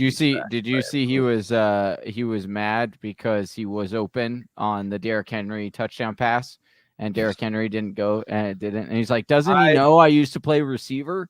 My favorite internet meme about it all was, you say that you can't win MVP if you're Derrick Henry because it's a quarterback only award, and he says, "Hold my beer, watch this." And he throws a touchdown. So Derrick Henry, but still not a very Derrick Henry game. Only 80 yards, threw for a touchdown. Yeah, no rushing touchdown, right? No rushing touchdown, because it was that AJ Brown day, man. Dude, AJ Brown. Only what 28? What did I have here? Because we did the breakdown episode there and talked a little bit about AJ. I think it was just 28 points, 28.4 points total for AJ Brown coming into the season, and then over 20 points in this game. We knew though he could just turn it on. It's AJ Brown, right? And it was all the points were lining up in for that to happen, and it did. Saying buy low on AJ. We had a bunch of people asking him whether they should trade him or not. We're like, don't do that. Don't do that. Go try to trade for him. He was taking dumps all week because he had that bad Chipotle, and then he just took a dump on the Kansas City secondary. Yeah, dude, that's exactly what he did. AJ Brown's a stud, and that's maybe the healthiest we've seen him look all year was in this game. They get Indianapolis Colts next. Juicy. Get a minute. What do you guys think of Julio? Is it time to drop Julio? I think Julio could be dropped. Depends on who you're going to go after. There's not a ton out on waivers right now for the wide receiver position. If you're in that keep trade cut, game, and Julio's one of the three, he's probably the cut. And I don't know who the other two are, but he's probably the cut. I'd like to see Julio maybe get a couple games off, rest up and get right instead of trying to play through all these injuries each and every time. Julio's going to be like that guy that you end up picking up and it's a sexy ass name and you're like, oh, I'm just putting him in my flex, dude. No problem. And it's like, he keeps getting 30 yards. Well, let's talk about all these guys that are like preseason hype monsters. Okay. Julio Jones, Brandon Ayuk. Okay. Yeah. Allen Robinson. I mean, these are all guys you can drop. You can drop them. Oh, you drop Allen Robinson? I would drop Allen Robinson. If I needed something else, if I needed a running back, if I needed a flex, I'm done. Like, what is there to be excited about, Austin? Explain to me one thing that got you. Yeah, that's it. We can't put hope. I can't get points in my lineup. Kamara. We get excited about that though. Okay, that's fine. Just running free. We'll take some yardage. That's a big yardage here to close it out. Travi, how many points are you up here on Chris Hannon in our league of record? You have DK Metcalf. He has Alvin Kamara. You're up by like 30. Yeah, that's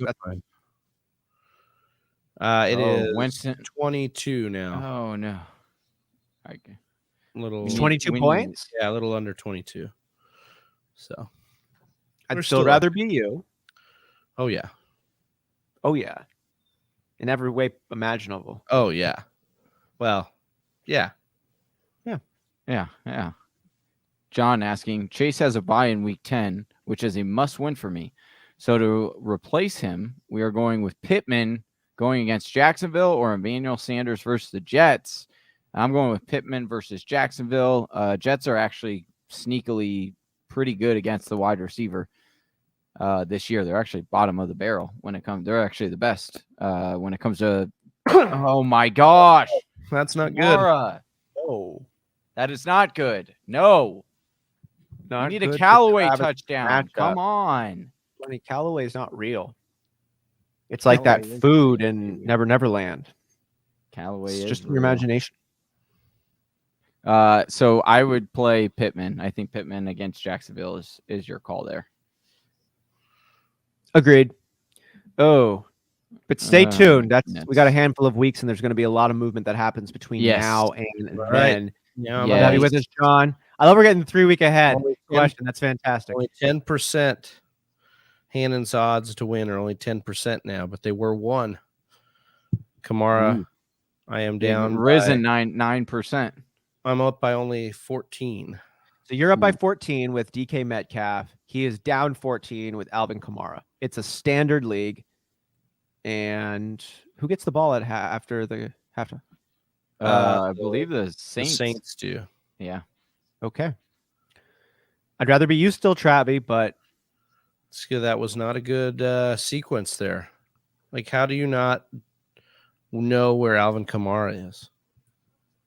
Because they're too busy double teaming Callaway. I mean, you have to. Stupid. You have to. You got a death wish? No. Double team Marquez Callaway. I'm surprised I didn't put 4 on him. Oh, man. What a terrible day. Well, it's not a terrible day, man. It's a great to day. be with you, man. It's a great day to be alive. Well, yeah. Let's talk about our dynasty matchup. Oh my gosh. And Higbee had 7.1 points. What happened? You didn't start your boy Higbee? No, I remember I was talking to you Sunday morning about it. I said, do I do Higbee or do I do Callaway in my flex? I mean, you still don't know about still Callaway. not over. I could sure use that 7.1 over my 2.9 though. Dude, reflecting back though on to Sunday morning predictions, we had talked on the matchup show about the Washington backfield, Antonio Gibson and his shin, J.D. McKissick and his uptick in involvement. Yeah, I did brought the question. Those two, they were like really close. It was the last play on offense for the Washington football team where J.D. McKissick caught it and just put his head down and ran, and it put him ahead by 0.1 point. That's right. He was the better play. It was like 5.6 to 5.5. That's great.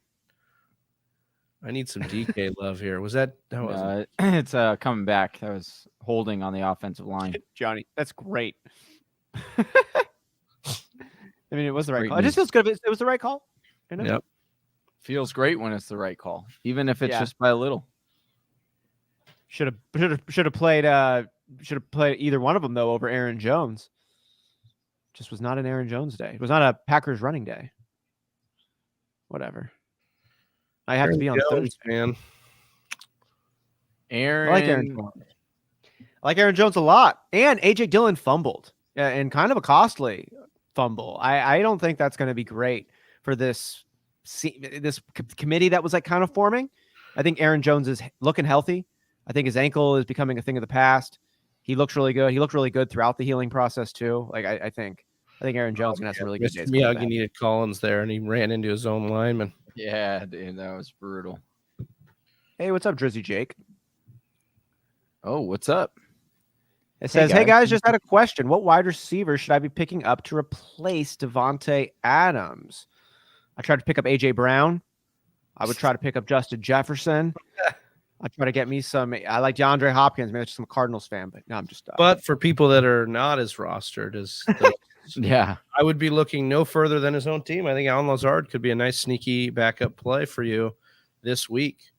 Really high over under. This is a game where they'll need everybody if Adams doesn't go, and I think you're able to pivot quickly. Plus, if you got somebody on your bench, you can just ditch for Allen Lazard. If Adams does get the start, then you can drop Lazard and get somebody back because it's the Thursday game. Ooh, nice tie in there. Speaking of Lazard is a nice play straight up, right? If Devontae Adams sits, we saw the one game Devontae Adams sat last year. I think Lazard, off the top of my head, had like 160 yards, something like that. A touchdown, looked really good. Last week had over 90% snap share. Lazard did.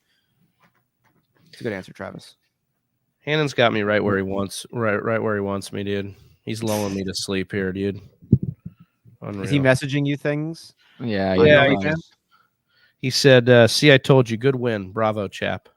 Wow, it's getting in your head, dude. Yeah, Kamara, dude, Kamara. All right, we are going to take a quick break here. One question here from John. We got one here before we jump in this one. Do not be sorry for the question. We love these questions. Great to have you with us. It's our favorite thing. Is AJ Green washed and droppable, or keep him on the bench? I don't know if he's washed. I would keep him on your bench. Yeah. You know what I'd do? I'd try to pair him with somebody and trade him away. Yeah, you could try to do that too. He's like a fine dart throw. Like he gets a lot of deep ass passes. I wonder what his average catch depth is. I'd be interested to see, and just what Ertz is going to do to the rest of these pieces right now. Now, I want to know if that was just game plan specific, like they were trying to get Ertz involved. Houston's a good matchup for tight ends, but they seem to really want to get Ertz involved, and that could mean some things. AJ Green was a red zone threat for them prior to coming into this game. So does that shift? Also, does Rondale Moore take a dip in some snaps and targets? I think AJ Green was just a dart throw for you regardless anyways, and he plays on such an explosive, voluminous offense that he's still in that pool. He's still on the field all the time. It's just I think his consistency will be down, but his opportunity to boom is exactly where it was. Because you were hoping he was going to catch a fatty ass touchdown pass paired with a 20-yard chunker and maybe another one of those too. 16.2 yards per reception. So he gets it down the field. He's seen about 6 targets per game. I would keep him. But then again, it's always just who's available. Yeah. If there's someone exciting, it's not like don't drop AJ Green. But if Adams doesn't go this week, I'm playing Lazard over AJ Green. So it depends on what you need. If he's the bottom of your bench and you need to go get a Lazard and play him this week, I would play Lazard over AJ Green, and I would drop AJ Green to pick up Lazard. Right, and that's kind of where I'm at with it. But to Johnny's point, it is a good offense to be invested in. He gets decent targets in that offense. He plays more snaps than even Christian Kirk in that offense, who's been more productive. So he's definitely a guy you want to kind of keep. He's getting 84% of the snaps. Right. And while he's not explosive like Kirk target share. or a Moore, he's a deep field threat. So it's effectively the same type. He is an explosive player from a fantasy perspective, because all he does is run the freaking ball, run all the way down, and he's 6'4", and he goes up against it. Yep. All right. We will be back. Hang with us. Make sure you guys are subscribed over on YouTube. And Johnny, Jay, I wanted to ask you guys first, and I'll start with you, Jay. Your dark horse wide receiver, maybe not somebody you put on this list, but somebody that's kind of out of the realm of possibility here that could finish as the wide receiver 1 overall this year in fantasy football. And then I'll ask you that, Jay. Anybody come to mind? My dark horse. So let me ask you. So for a dark horse, do you mean anybody, say you have a top 10 receiver, anybody within there, the top 20? Yeah, that I feel like could finish number Johnny one. Johnny asked the same thing, but I think it's anybody drafted outside the top 12. I think anybody outside the top 12 is not somebody we would be considering could be the number 1 overall wide receiver. And so this would be that dark horse, somebody just like a swing to go for it. Man, let's see. Somebody outside the top 12. Jamar Chase. I was just going to say Jamar Chase. I am so glad you picked him. I was thinking who could be that swing and go for it. And that's exactly the kind of stuff you there. The fact that we've never seen this before, where just a generational talent is now going to play with a generational talent who he played with in college, in Joe Burrow. We saw Joe Burrow averaging 41 pass attempts last year. We saw the way that this offense just wants to spread the ball and throw it all day, and that defense is so bad. I love that pick, Jay. I think that's a fantastic dark horse pick. I know that he's going a little too rich for Johnny's blood, where we're drafting right now in ADP, but there's a reason that he's kind of going that high, and that's exactly right. I think his ceiling is something we haven't seen before. I will say that I have been known to say you should grab yourself one Jamar Chase this year. At least have a share of Jamar Chase. Make sure if you draft him, though, that he's more of your wide receiver 2, as opposed to being like, I think he's already going to be a wide receiver 1. Not saying I think Jay's wrong, because I do think that there's definitely that potential. It's just I am a little worried about his draft capital and actually returning that. But the ceiling is definitely there. I like that call. All right, well, Johnny, what about you? You have a dark horse for us? I do. Yes. As you alluded to, Travis, I was like, I'm not going to lie. I was going to say, I was about to say one of the players that was on this list that we're going to talk about today. But then with Travis' stipulation, I was like, okay, well, he's not going late enough to be warranting, being the number 1. It wouldn't be a true dark horse, as Travis and stepmom Lauren called me out last year when I, kind of, didn't choose a deep enough dark horse. So I'm going super deep. That's fine. Okay. Well, I'm going to go super deep with this one then. I'm going to go a little bit out of left field, but I am full aboard, boys.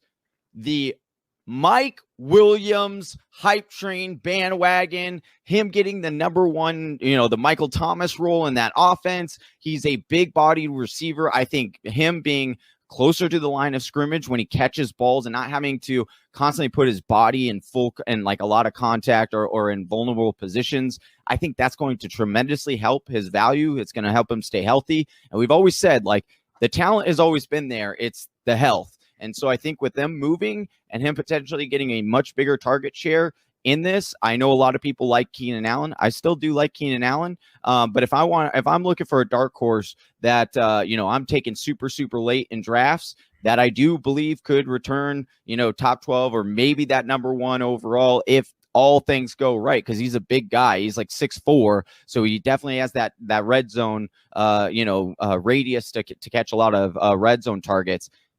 This is a guy who, he could get 12, 13 touches, and you put that with 1,000 yards, and there you go. There's your wide receiver 1. So I would say it is a super dark horse, but I'm gonna stamp on Mike Williams. I'm gonna jump on that bandwagon right now. Easy to make him a dark horse. He's a big-bodied wide receiver, former first-round pick, as you mentioned. This is a guy that is going to, Joe Lombardi has been quoted saying playing the X wide receiver in that offense, and we know Justin Herbert, man, that guy can throw a beautiful ball. So it's all lining up there. It could definitely be there. Right here.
here.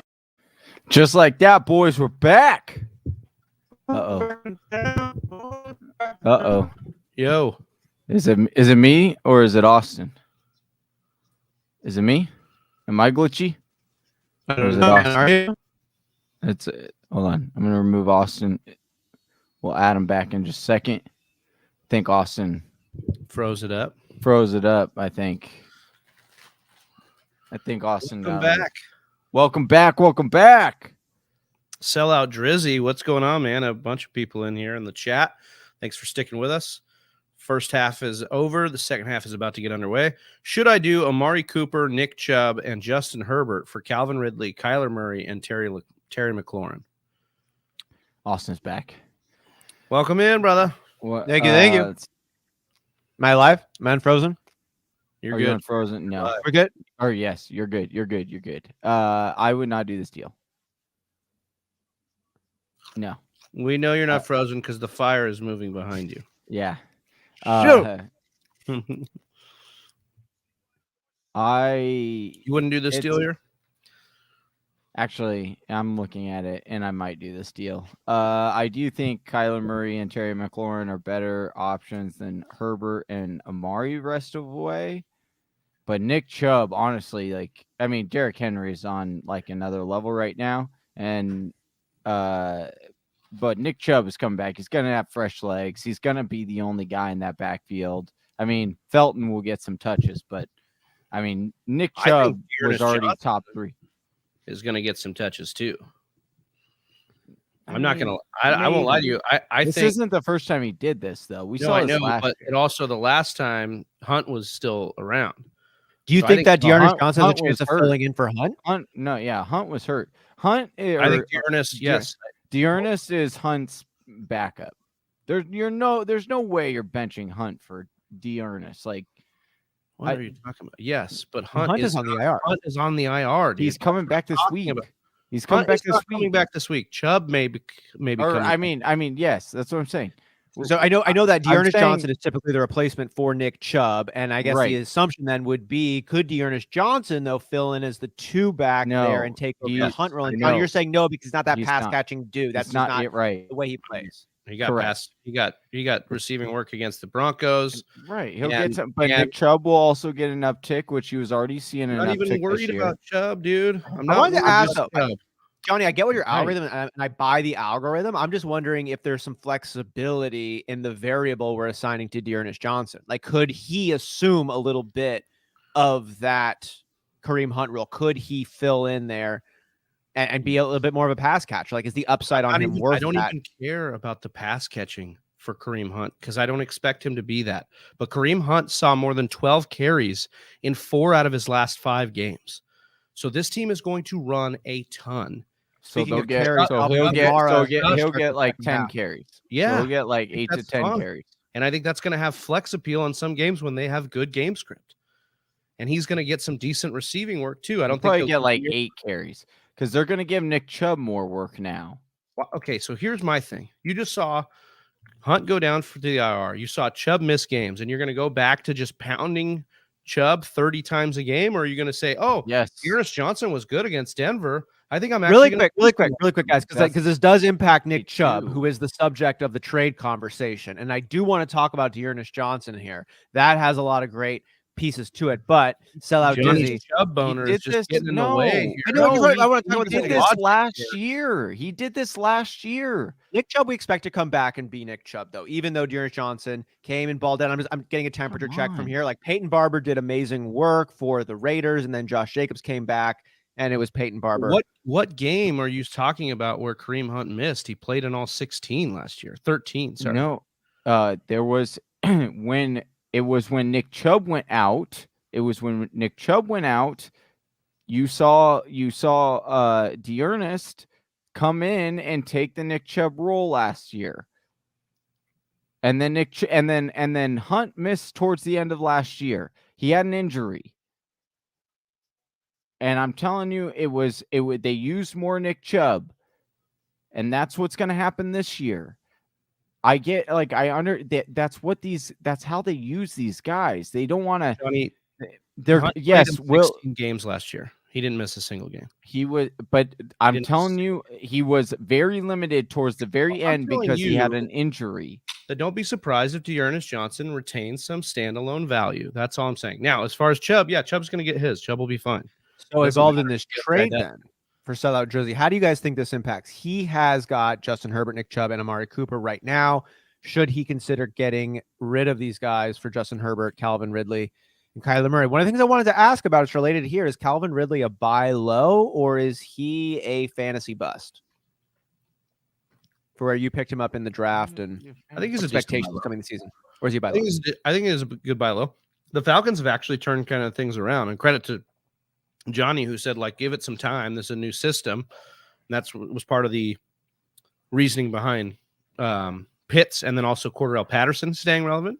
I think the same could be said for Calvin Ridley, who's going to lead this team in targets and continue to be the guy that they move the ball through the air. And now with Pitts emerging, like, I think that should only help Ridley to kind of steal some coverage over. So, I think Ridley's a fine buy low. Like, I don't think he's a terrible play at all. And I think, he got like, he isn't what we've seen. Like, he's 10 not targets what last week, scored a touchdown. Obviously, it wasn't great, but the Dolphins, who were a bad matchup, got both Xavier Howard and Byron Jones back last week, who was the strength of their secondary. So I can see how Ridley had a pretty bad game here when the corners are back. They're going to you commit over here. I like the buy low status there on Ridley. So I would say Ridley versus Cooper comparable, or maybe Calvin Ridley plus, because Amari Cooper, Calvin Ridley. Wait a second. I'm gonna just say, last week, once again, I'm gonna throw back to last week. If you're not tuned in weekly, make sure you tune in every Monday, at least minimum. Make sure you hit subscribe and hit the bell. But last week when we were live, I asked the question, are we concerned with Pat Mahomes? And I got you two. I know you're not going to take a victory lap on this. No. Hold on. You're not going to take a victory lap on the only time that Mahomes hasn't thrown a touchdown in his career. Hold on. Okay, hold on. I'm not taking a victory lap on that. That's not what I'm bringing up. I need to eat because I'm hangry right now. But I'll tell you something right now. You better calm. I'm not. You're fine. I'm not taking a victory lap on Pat Mahomes' bad day. I'm asking. Austin just asked for, is Kyler Murray a bust for where you got him? He's the quarterback 2 right now. Calvin Ridley. I said Calvin Ridley. Oh, Calvin Ridley. Yeah, we were. Kyler Murray, dude. I'm on board. I'm trying to answer sellout. Sorry. You said hold on. He said, is Kyler Murray. He did say. If I said that was a misspeak because I'm talking about Calvin I will get. You did say, is Kyler Murray a bust? But because if you I'm all the way on Kyler Murray. Is Ridley a bust? That from the record, absolutely. For where you got him, we were screaming from the rooftops. Sure. We were trying. And is he a buy low or is he a bust? Yes, he's a buy low right now because his value is so low right now that it's only going to go up. Like, he's not going to continue to be this bad, but he's not going to be a wide receiver 1. He's a wide receiver 2 with upside. Fair enough. Great. Yeah. And all that stuff. So who wins this trade? The person getting Amari Cooper, Nick Chubb, and Justin Herbert, or Calvin Ridley, Kyler Murray, and Terry McLaurin? That side. Here's the thing. Yeah. You'd rather be on the Chubb side? Yeah, the Chubb side wins because you got flexibility across positions. You get Nick Chubb, who's a top 5 running back. Right. That's the without Fremont. And Justin Herbert's the difference between Justin Herbert and Kyler Murray won't be enough to make you win this trade, because Herbert's going to have plenty of 20 to 30 point games throughout the year.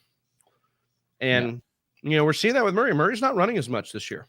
He's going to have great games passing, but he's not running as much. He's not as much of the Konami code this year. It is a fair trade. To be honest, it's a fair trade, but I would rather have the Nick Chubb side because I would rather be getting a running back than having 2 wide receivers. Like, I love Terry McLaurin. Yeah, even a little more consideration. But I'm with you, Johnny. The thing is with wide receivers, especially, you can find those guys on waivers that are going to give you 15 fantasy points because there's always slot receivers that are injured. And like, I'll give you one right now that's on almost everyone's waiver wire, and not a single person is talking about him right now on any platform, and it's kind of crazy, to be honest with you.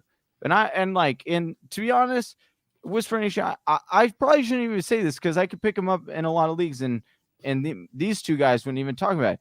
But the slot receiver for Jacksonville, let me pull up his. You're not talking about him. You talk about him so much you don't even know his name. No, I had it. It's Come on.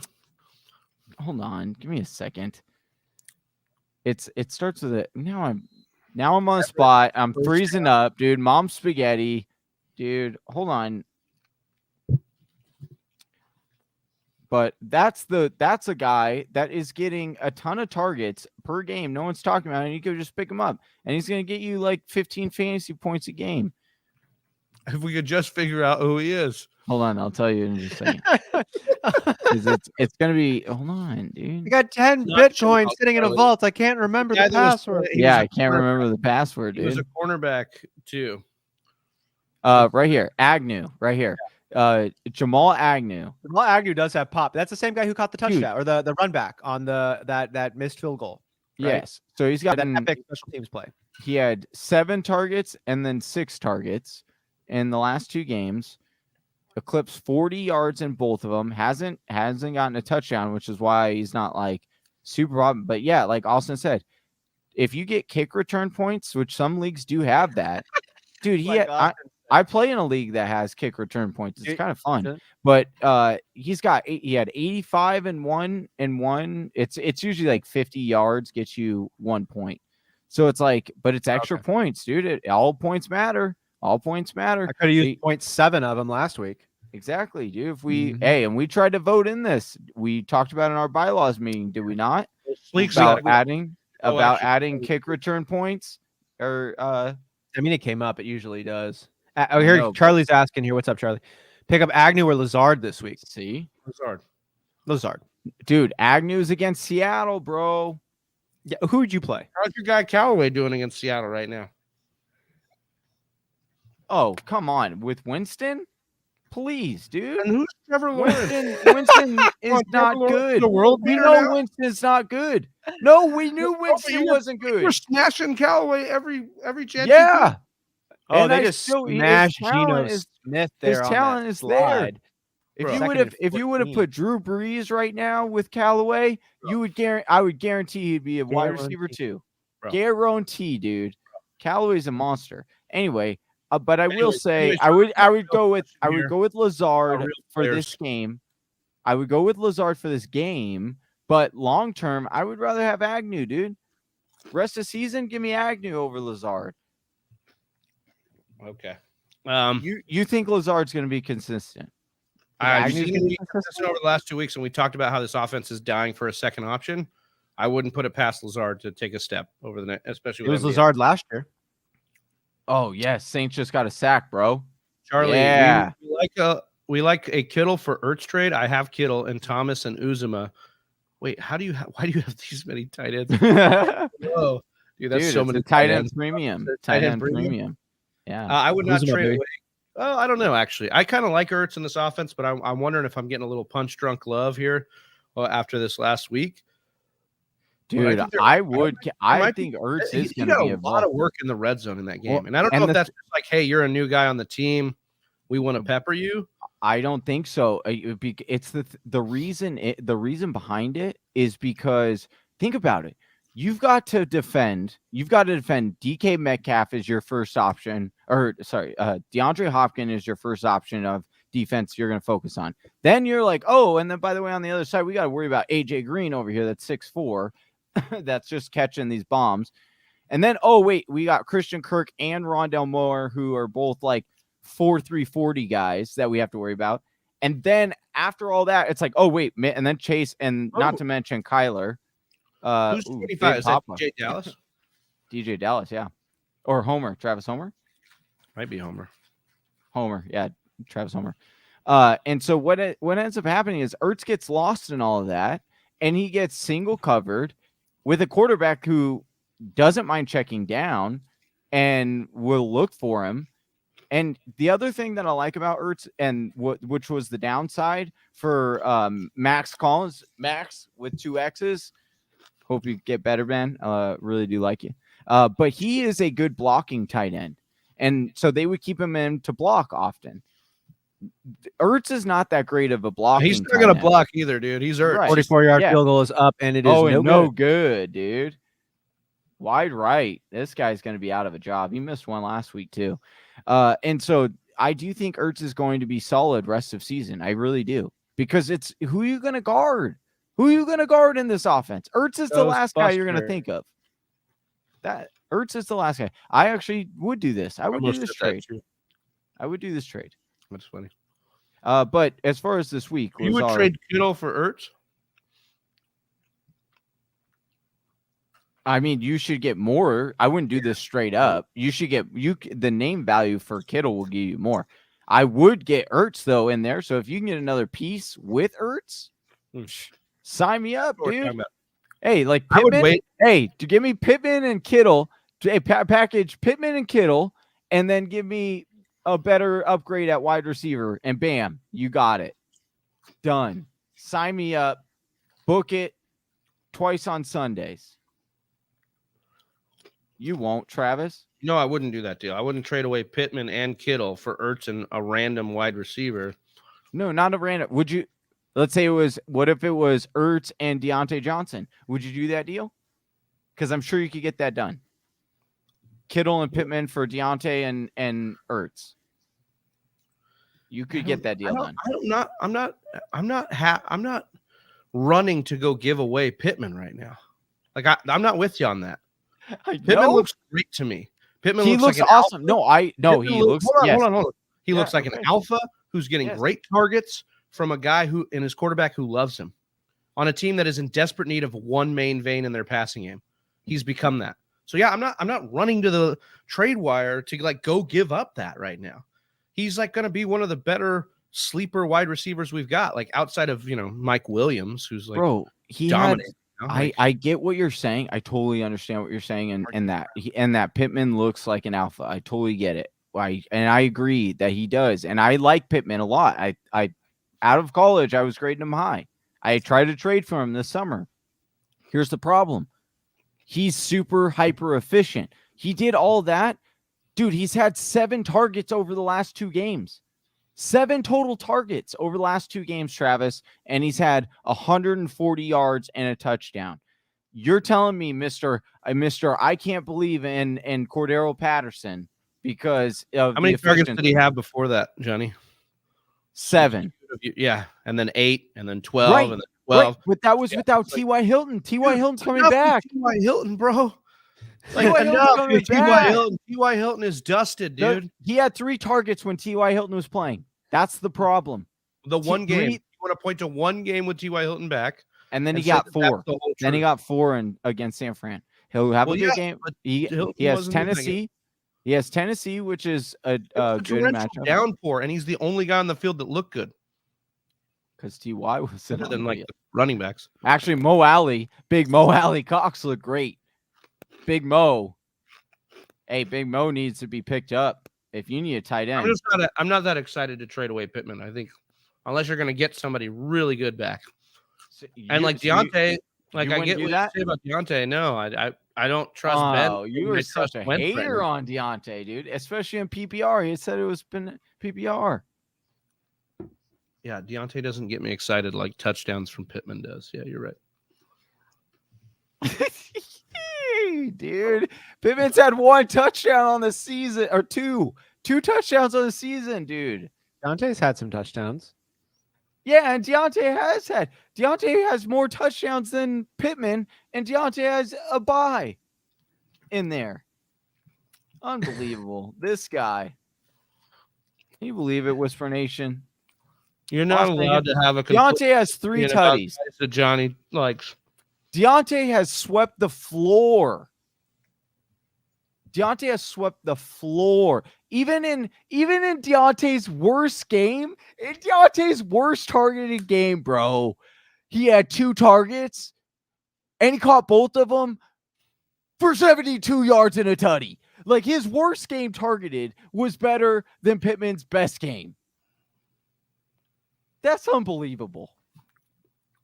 I just gotta say, like, that's just straight up nasty. Welcome back to the Deontay Johnson Show. Your host. If you like Deontay. Tim Hicks. Oh, okay. That wasn't Callaway. Who's that dude? Who is that? Is that White? Unbelievable. Much love on the. I do like Pittman. I get where Big Travis come from. I don't know. We can love. I like Pittman. I also like Deontay. Pittman. I love Deontay, man. I know. Especially in PPR over Pittman the rest of the season. Like, I'm not getting into that argument. I know you want Mr. Miyagi's saying, but Colin's killing me. You and me. What's up? I'm all about Deontay. You best believe. No, you're all about like getting rid of a guy when he starts to throw, but yeah, dude, up arrows, down arrows. Unless you like the guy. Dude, how are they? They take two deep shots, and neither one's the Callaway. What are you guys doing? There's been no deep shots at all to Callaway. Real, dude. Oh, yeah. He doesn't. What's the deal with Michael Thomas? Is he coming back? In a couple weeks. He's like 2 weeks away, they said. Oh, Slim Reaper coming in. What's up? Oh, what's up, Sleek. Wait, what was Sleek's question? Oh, right here. Trade away Kittle for AJ Brown. Absolutely. Yes. And you've got Hawkinson and yes, absolutely. Smash that. That's what I would do. You won't, dude. If this is on the table and available for you, most definitely. Absolutely. Oh, yeah. Oh my gosh. Whispering. Yes. Could give him Kareem or Fournette for Zeke. Give him Kareem for Zeke. Get this done. Let's do it. Do that deal. Charlie, let's go. This is what I'm talking. This is stuff that gets me hyped. This is stuff that gets me hyped during a sad game on Monday night. Right here. Whisper Nation. Just getting deals done. I love when we get the deals done. We had some good ones, man. We talked about the Debo for DK trade. We've had a few. Oh, we've had some. Are you gonna get Slim a jersey? If that, hey, Darius, you got to get subscribed to our Patreon, right bro. Here. Hey, you can win this Damian Harris jersey. Damian Harris, right here, signed auto jersey. Ooh, autographed jersey. Look at that. You have Dalvin too, Charlie. Get that deal done, dude. Start dominating. Oh yeah, yeah. Look at this, dude. You see that auto? Hold on. Let me focus in. Number 37. Couldn't tell. Yeah, number. Hey. You literally signed it on the number. Yeah. Harris. Auto jersey. Get on over to patreon.com. Dude, I'm number 37. It's like, bro, you put it on the number. I like that they always put the number. Alvin Kamara puts his number. You got to see the humor in it. Though, no, right? Why? That's how. No, players actually, because a lot of players are notified by their number. Like that, it's meaningful. Yeah, it's like almost like they wear it on their jersey, the jersey that they've signed for you to have. Oh, come on! Coming for Harris, signing up this Friday, and if you're listening in, what he's talking about is joining our Patreon over at patreon.com. Searching for the Fantasy Whispers, and every month a new signed jersey is automatically raffled and given away to one of the Patreon subscribers. And last month it was Keenan Allen. Yep. Keenan Allen. And this month Damian Harris, Alvin Kamara have been gifted away in the past. Okay. This is really a good time actually because you got high odds right now of picking up. Yeah, you got high odds right now to land a jersey for just $10. Over at the Fantasy Whispers Patreon, patreon.com / There's been so many legit jerseys given away too. Johnny. Aaron Donalds and Kamara. All right, Johnny, and now's your shot right here, dude. Sell high on Scary Terry. Would you sell high? No. Dude? He needs running back help. He needs running back help. Okay, if you can get an RB1, like if you can get Nick Chubb for Scary Terry, I'd do that. Or Zeke for Scary Terry, I do that. But what are you talking about? Scary Terry is going to be a wide receiver one. Nick Chubb for Scary Terry. I don't know who would. We've had some crazy deals come through. We've had you asked me that question. Who would trade Debo for DK, and we got the deal done? That's just what we do around here. At least more lateral than what we're talking about here. Oh, lateral. I think to go into Jimmy's question here, I don't think Scary Terry is going to keep it up, and I think he's going to actually have better production moving forward. He's been dealing with a hamstring injury, and he looks to be recovering from that on the backside of that timetable. He looks good. He's the number one option. Top 5 wide receiver. Let's be real. Let's be real with the moment, and let's be real with he's a top. Okay, maybe not top 5. He's at least top 8. Top 8 for real. He's a wide receiver 1, probably. He's probably an honest wide receiver 1 with a trash can for no offense to no offense to Taylor Heineke, which he balled out this past week. Hey, shout out to you. But like he on the list of like quarterbacks that you would want starting your franchise, Heineke is not on probably the list of top 32, and he's still a dominant elite wide receiver. It is so beautiful watching Scary Terry play football.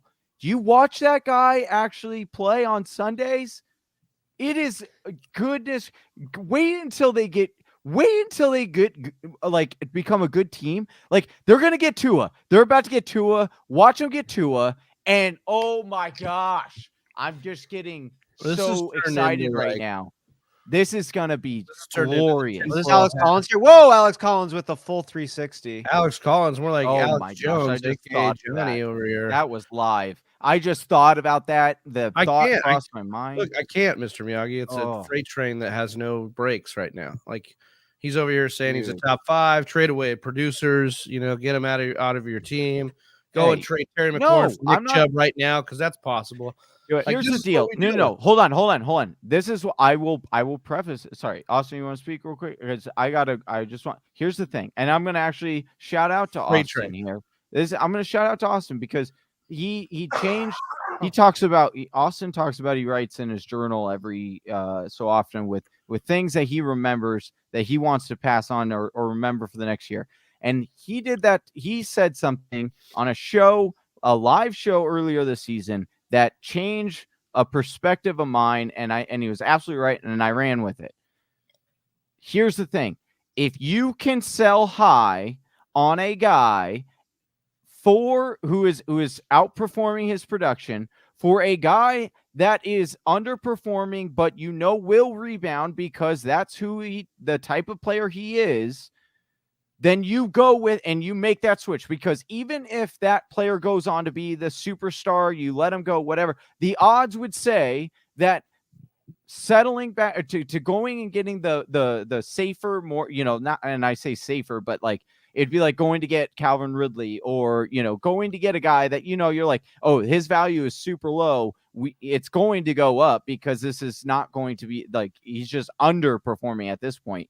And so you're safer going with that option than to continue going down the route of whatever and hoping and crossing your fingers. Hey, did I really get this year's waiver wire stash or whatnot? And I'll tell you, I did it. I did it with Cordero Patterson, and I have not looked back. I have not looked back because I sold Cordero Patterson and got Bobby Trees, and I got Gronk. And I can't wait for Gronk to come back. And Bobby Trees has been super solid. I think I would sell hype for substance. Yes, that's exactly it.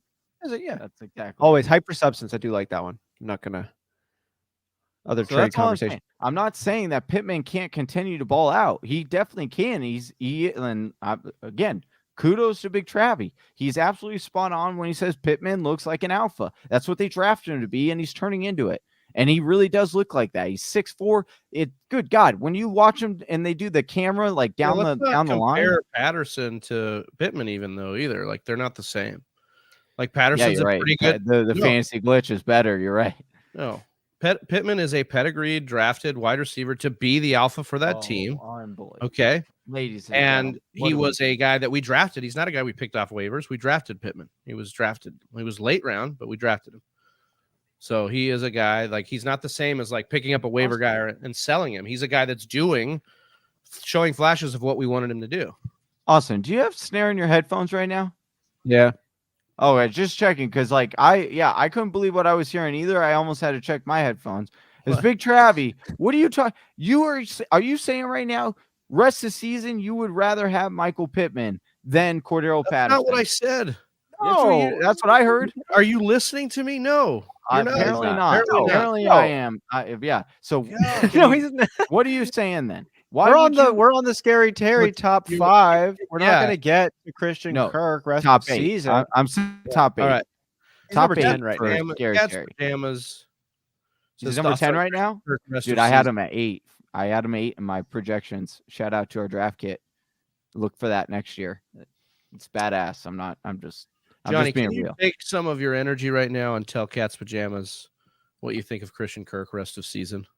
And try not to mention Deontay Johnson, Cordarrelle Patterson, or your boy Scary Terry. Number 20 wide receiver overall in standard, 22 in PPR last week. 5 targets, 4 catches, 50 yards, a touchdown. That's back-to-back touchdowns. 13 points last week, 16 the week before that. Number 22 overall in PPR formats. Here's the thing. Christian Kirk. It's going to be spot matchups. And shout out once again, if you're not a follower of our Patreon, head on over to our Patreon. We do weekly matchup breakdowns of every single football matchup. And we talked about this. We said Christian Kirk was a good play. He had the best matchup of all of the wide receivers for Arizona this past week. We broke it down. And he will be a spot start during certain matchups. Ooh, that was nice. Alvin Kamara with a 10-plus yard gain, first down there. Get a new set of downs for the Saints. That was really nice. So you are going to hang on to him because here's the other thing. His upside is pretty tremendous because if anything were, I don't even want to mention it. I don't want to think about it. Don't want to put it in the air. But if anything happens to anything of the wide receiver caliber, if Hopkins if Hopkins gets hurt, how dare you? You should mention it because anything can happen. I mean, we've seen it all.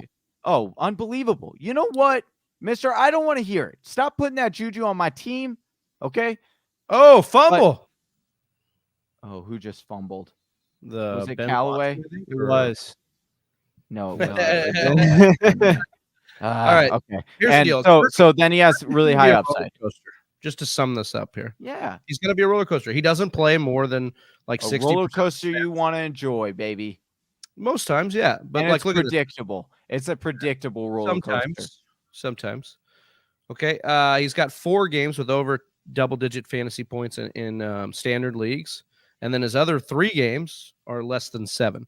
So it hasn't been great in the games that he loses, but it's like a poor man's Tyler Lockett last year. I think that's what you're going to get out of this. I think you're going to get sometimes. That's a good one.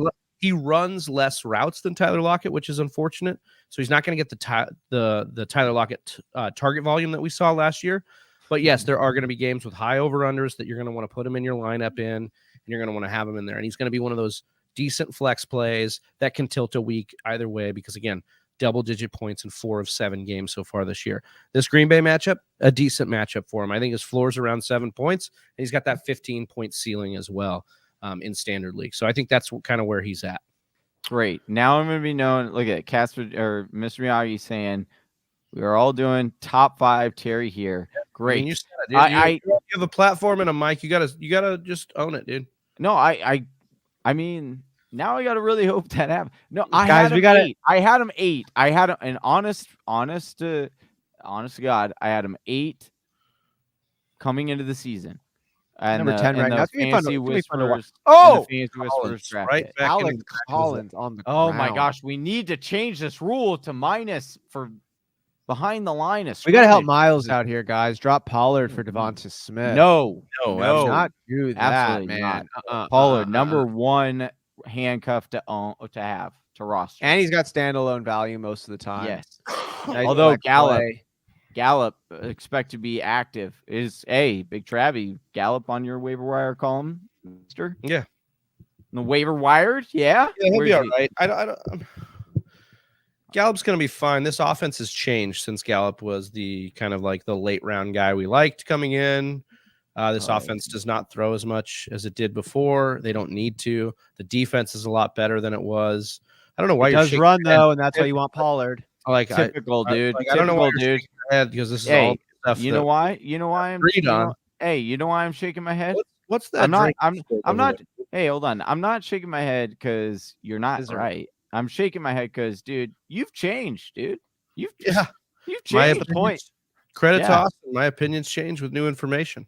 Yes, but I agree with you. I do agree with what you're saying. With the Dallas Cowboys, and they're just not the same team that we were like, oh, we need all the pieces of the passing game. Now, you know who I think this is going to hurt the most? Not Pollard, and not even Amari Cooper or CeeDee Lamb, but Dalton Schultz. Yeah, Dalton Schultz is a guy that's been overproducing. We talked about him being a sell high a couple weeks ago on the show, and the reason is because he's been outproducing as it is, and then Michael Gallup has not been in the lineup.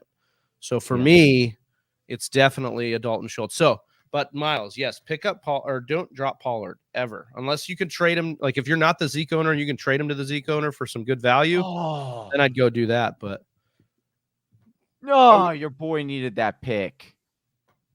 Oh my gosh! No, you don't, bro. It's cool. Yes, like, I do. Are you I'm close? We're chilling. Am I even close? Oh, I'm gonna. You know what? I'm gonna. I'm gonna flash this up here. Am I close? Look at here. Here we go. Here half it point is. PPR. Half point PPR. So 7. I'm you down. only have the defense though. No, I have Callaway, Mr. Invisible Man over here with 2 receptions. So you have the defense and Callaway. Yeah. And you don't have anybody left, Austin? No. He's got no one left. I will say though. Of the year for I will say neither of our teams, like Austin's dealing with a lot of injuries, a lot. So neither team at the height of good, but we both are duking it out, and rightfully so. 1 and 2, it's a showdown and getting down to the wire here. But your boy needed that pick. You didn't get it. Could end up coming down to it. Man, he's only got a quarter left in this game. I'm starting to get a little bit more excited. My emotions are coming out of hibernation. They're starting to say, is the sun out? Is there food around? Can we feel good, or are we still in a scary place? Or am I going to be danger? Is Johnny still talking about Scary Terry and Deontay Johnson? Are we allowed to come out of the hole now? So now let's add. I can't talk about guys that are awesome on the show. Unbelievable! What have we turned into? Can't talk about guys that are awesome. Sorry. We talk about guys that are going to be mega bosses on this show, and then it just so happens they all turn into mega bosses. Still waiting on 3.5 from Alex Collins. Is it PPR? I need to know. Mr. Miyagi, is it PPR for Alex Collins? I need to know. It's something that I need to know. You know, I do want to throw back up to the question when asked over here from Miles, drop Pollard for Devonta Smith. Do you like Devonta Smith? Said it on the matchup breakdown show, which we have coming out every single week. Talked about the Eagles' greatest opponent every single week is not their defensive matchup. It's the Eagles, and they just need to figure it out and get it clicking because they are talented, and we've seen flashes, but it just hasn't come together yet. And until the Eagles get over themselves, it doesn't really matter who they play, in my opinion. But if they can get it going, Devonta Smith, he's looking really nice. It's always just been teased out. He still hasn't hit that ceiling. You know, he's rostered in 91% of leagues, but he's the number 40 wide receiver in standard. But if he gets it going, man, you're going to see some really great production for Devonta Smith. He's one of those. He actually might make our Wednesday By Low show. Shout out to that. But yeah, Austin's absolutely correct. Smith, there we talk about like metrics, right? Like, is everything lining to be what the actual production is giving us? And when it comes to Smith, it's really not lining up. He's underperforming right now for what he should actually be as far as fantasy wise. Like right now in a PPR fantasy points per game, it's 11.3, which is 44th in the league. But like, look at this unrealized air yards right now. So completed air yards, he has 254, right? 28th in the league. But unrealized air yards right now, 7th in the league with 336. So that, again, he's a rookie. They're going to have some growing pains. This offense is going to take a step forward. And Austin's spot on right here when he's talking about go out and try to acquire Devonta Smith because, you know, some people are going to try to be dropping him. Like, you know, we said right here, obviously, Devonta Smith on the waiver wire, go pick him up, but I wouldn't drop Pollard for him. I would drop somebody else. Yeah. But yeah, Austin's always a question. Correct. I like, you know, we've seen in the NBA, the 75 list coming out for their anniversary. And it's always like, oh, should, you know, Dwight Howard have made the list? I think he should have. But then the fair question that follows is, well, at whose expense? Who do you take off? You know, in that question, there's a lot of answers I could give. But for this one, it's like, yeah, to pick up Devonta Smith, but who are you dropping? Because we're not saying Pollard. Right. And you never know. Maybe it's a 10-team league. Maybe it's a whatever. I wouldn't drop Pittman for him. I'll just say, Travie thought about it. Reminds me of Jerry Jeudy last year, where he's doing all the right things. He looks good. He looks like a good wide receiver.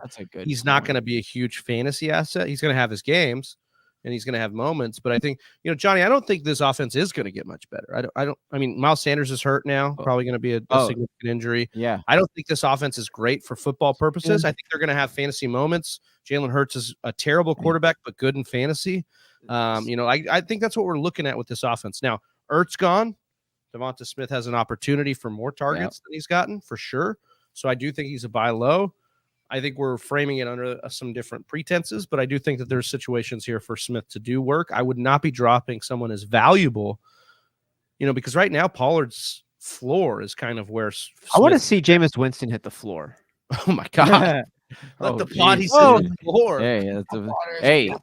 Hey, speaking of, we were talking about it earlier, talking about filling in.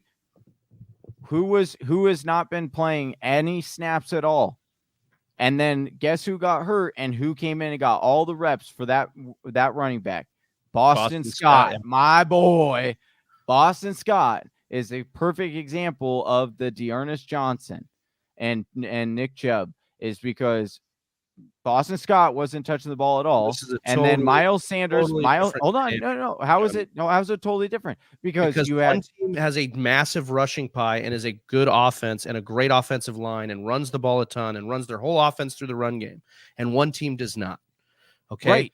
And so you would think that even with the team running not that much, they would keep on the third down scat back, right? You're like still hanging on to the wrong point that I'm trying to make about D'Ernest Johnson. Apparently so. D'Ernest Johnson is going to replace most of the production that Kareem Hunt was giving in the offense. That was my point. Not that Chubb's going to take some back seat. Chubb's going to be fine. Chubb's still going to be a great running back. D'Ernest Johnson, he's going to do what he does. Hold on.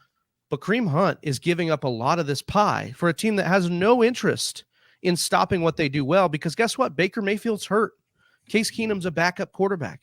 They don't want to be out there throwing a ton. So they're going to keep running a ton.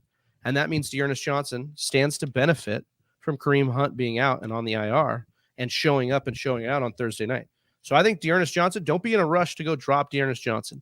At least wait and see what happens with this new game with Chubb back.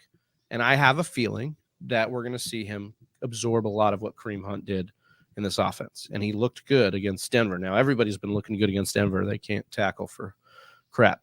But I do think you're right about the Boston Scott thing. That's something to make note, that Boston Scott will be in the waiver wire column tomorrow. We'll be talking about him because, yes, he did see a lot of the pure rushing work. And he was a guy that, you know, last time Miles Sanders went down, Boston Scott showed up. He was like an RB2 and did some really good work. So D'Ernest Johnson only had 2 receptions.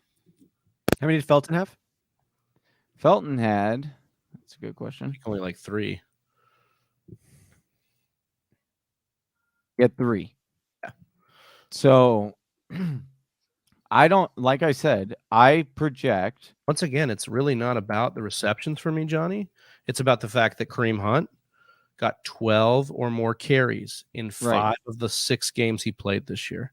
Right. So regardless of what Chubb does, they still want to give the second back between 10 and 15 carries a game. But that's what I'm saying. I don't believe that's going to be the case. I think that they'll give him like 8. I don't know how they look at that. That team has put some of the most players on the injury report this year. I don't know how they look at what's happened with Chubb and be like, hey, you just got back to us, buddy. Let's give you all the carries. I mean that's what they did last year. The Panthers. No, they didn't. They gave when Chubb came back last year, down the stretch. Look, this is what his carries were down the stretch. He had 8. Look, he came back week 10. Huh? Okay. Okay. No, came back week 10. 19. These are carries. 19, 20, 19, 18, 17, 15. Then he had 11 and 14 week 16 and 17. First 2, 3 weeks or 4 weeks, he had 10, 22, 19, 6. So those were his carries. Again, not really about Chubb for me, because in those same games you're talking about, where Chubb came back, Hunt got 19, 13, 10, 14. He did dip down in 14 to 16, but then he got 10 again. Oh, why don't no? 6, is that Amalda Kamara?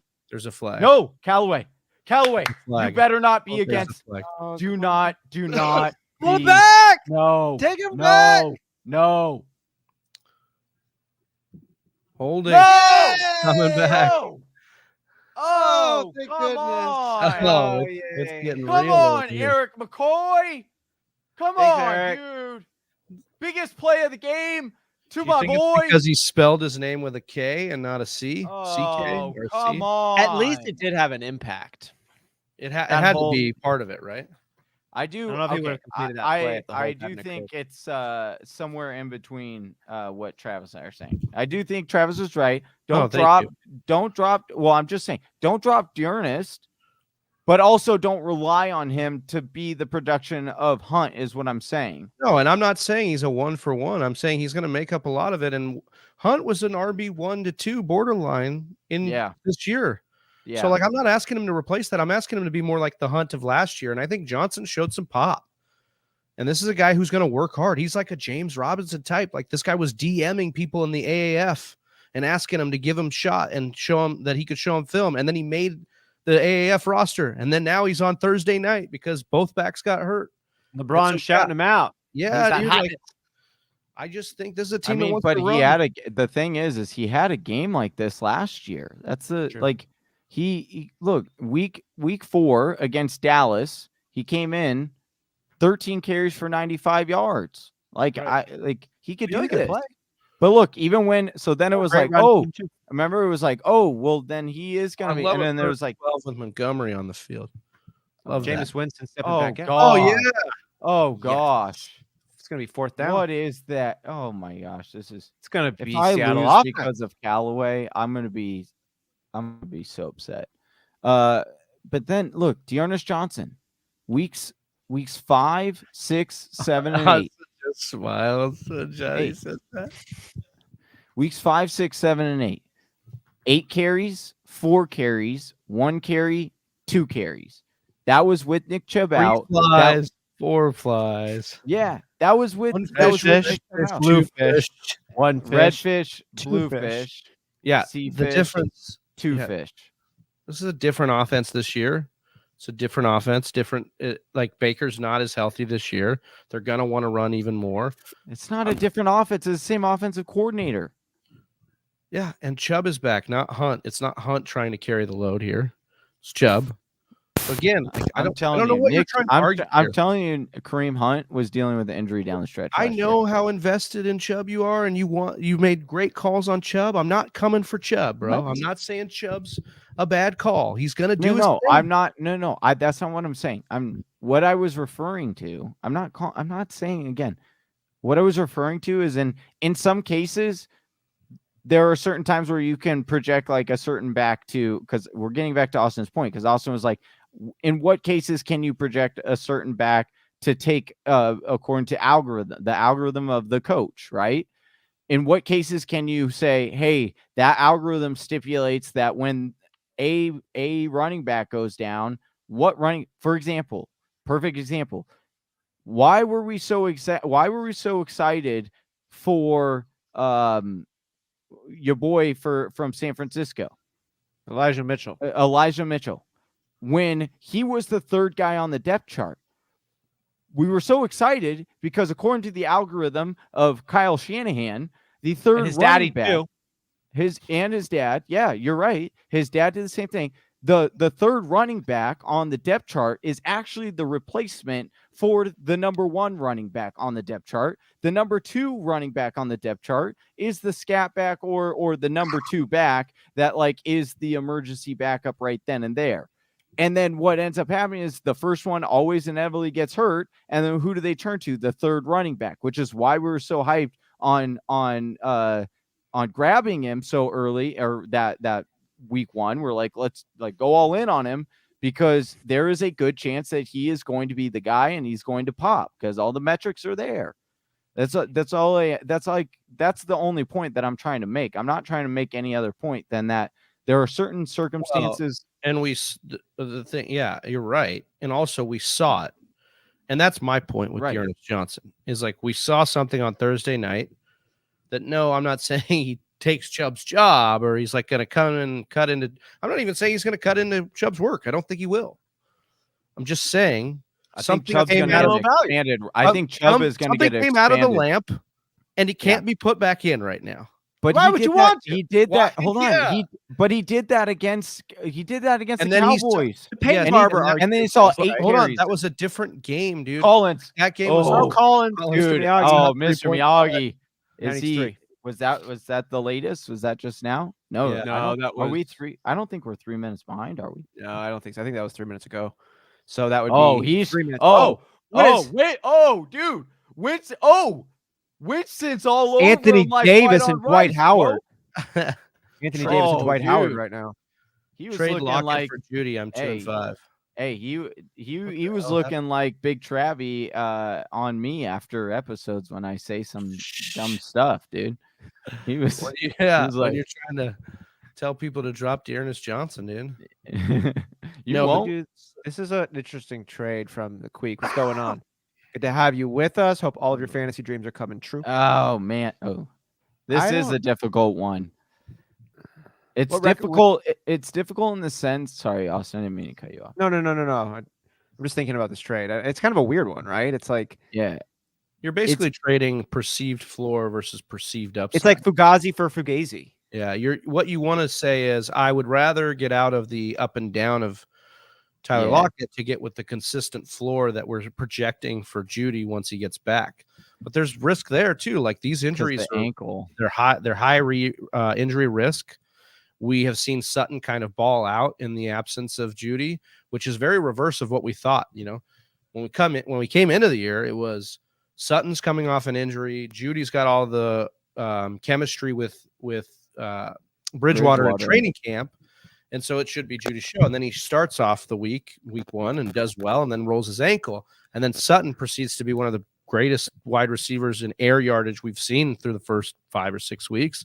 And he continues to ball out, sees volume. So I tend to think that Judy will come back and be just fine because if we like talent, we like a guy earning their targets. He's going to be fine. Sutton's going to be fine because they're both really good wide receivers. We've seen Bridgewater keep guys afloat. I think Fant will probably take a little bit of a dip in production. Tim Patrick obviously goes away. They have such a juicy matchup this week. So, although, Tennessee, I don't buy that Tennessee. I would keep Judy. I would go with the Judy side of this, especially if you. Geno Smith passed Alex Collins. For first PPR. That's more than 10. That's more than 10 yards. Like a 12, 13 yard chunk plus a half. That was like a 6. That was like a 1.7. That was like an 8. Or 8 DK? Yard. What? More DK? What? I don't know. I thought it was DK and Lattimore. He's going to need like 1.7 points. Yeah, you're right. There's no Everett. It was Everett. I mean, I don't know, Mr. Miyagi. Where is it? Only like 1.2 points, I bet. So I'm just going to. Would you do it? I would do this trade. I would trade Lockett for Judy if I'm 2-5 because Judy's going to be back.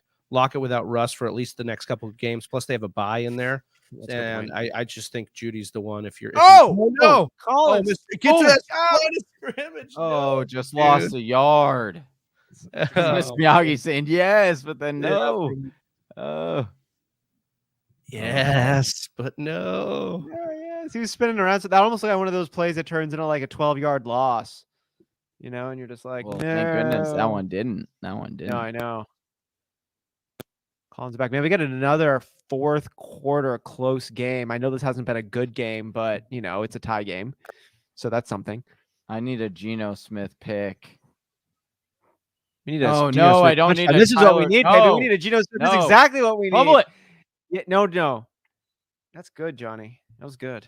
I don't need that. It's more time off the clock, too. Hey, hold in on. this game. All right, we can bend, but don't break here. Just give up a field goal. Just don't give up a touchdown. Anything but a tutty here. We want a tutty to DK. That's what No. we. Yeah, I need to Put it put in cushion. You don't need. I you need don't cushion, a dude. tutty. You don't need it. Oh, dude. You know what's great? So When you actually root for me, unabated out of your heart, and you actually care. I do. I So, did root for you you need- this. you want know that I conditional need a love, DK. baby. I rooted for you this week. I am down, or I am up by 13. I love it, dude. not I've enough.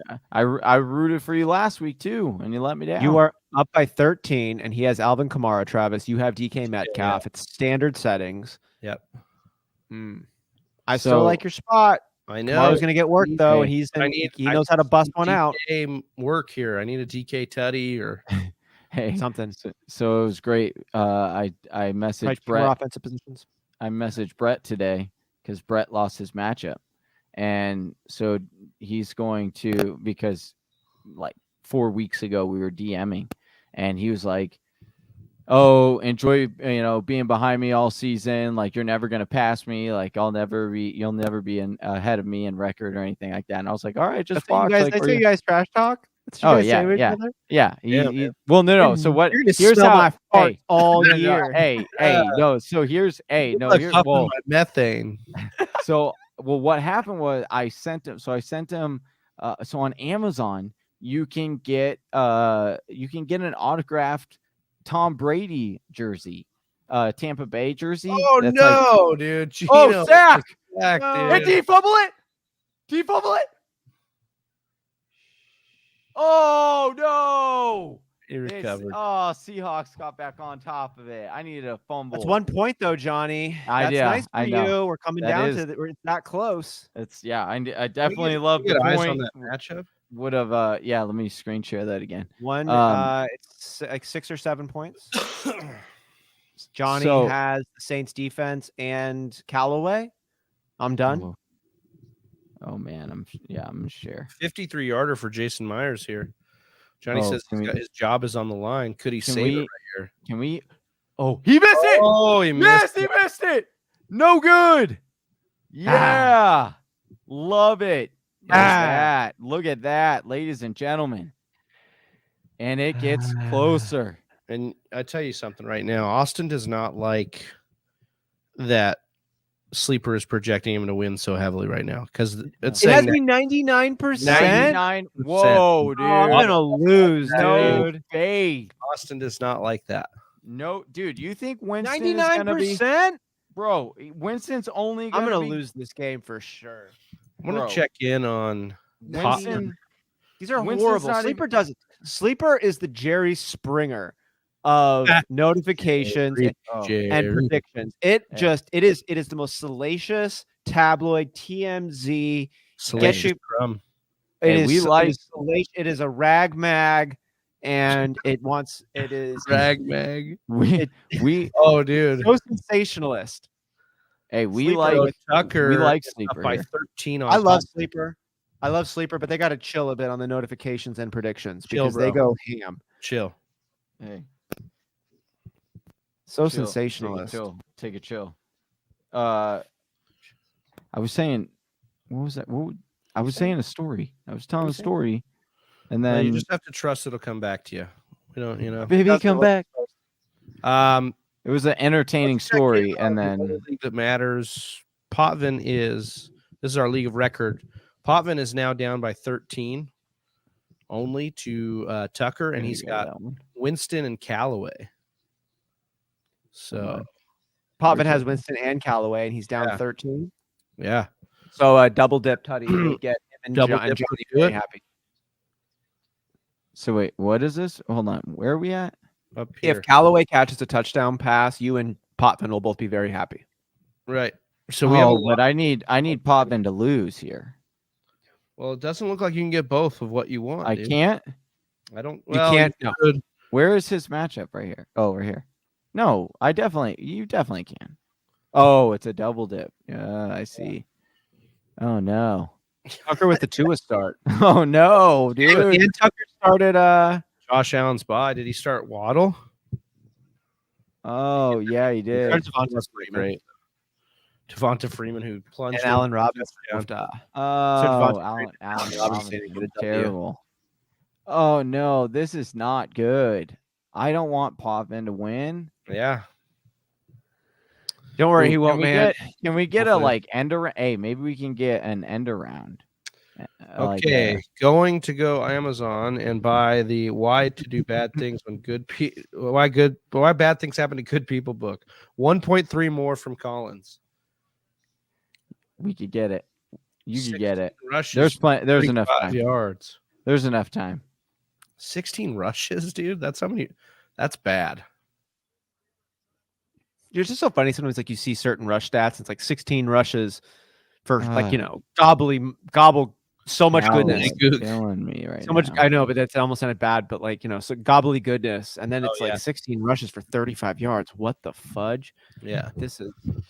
Can we go to Callaway here?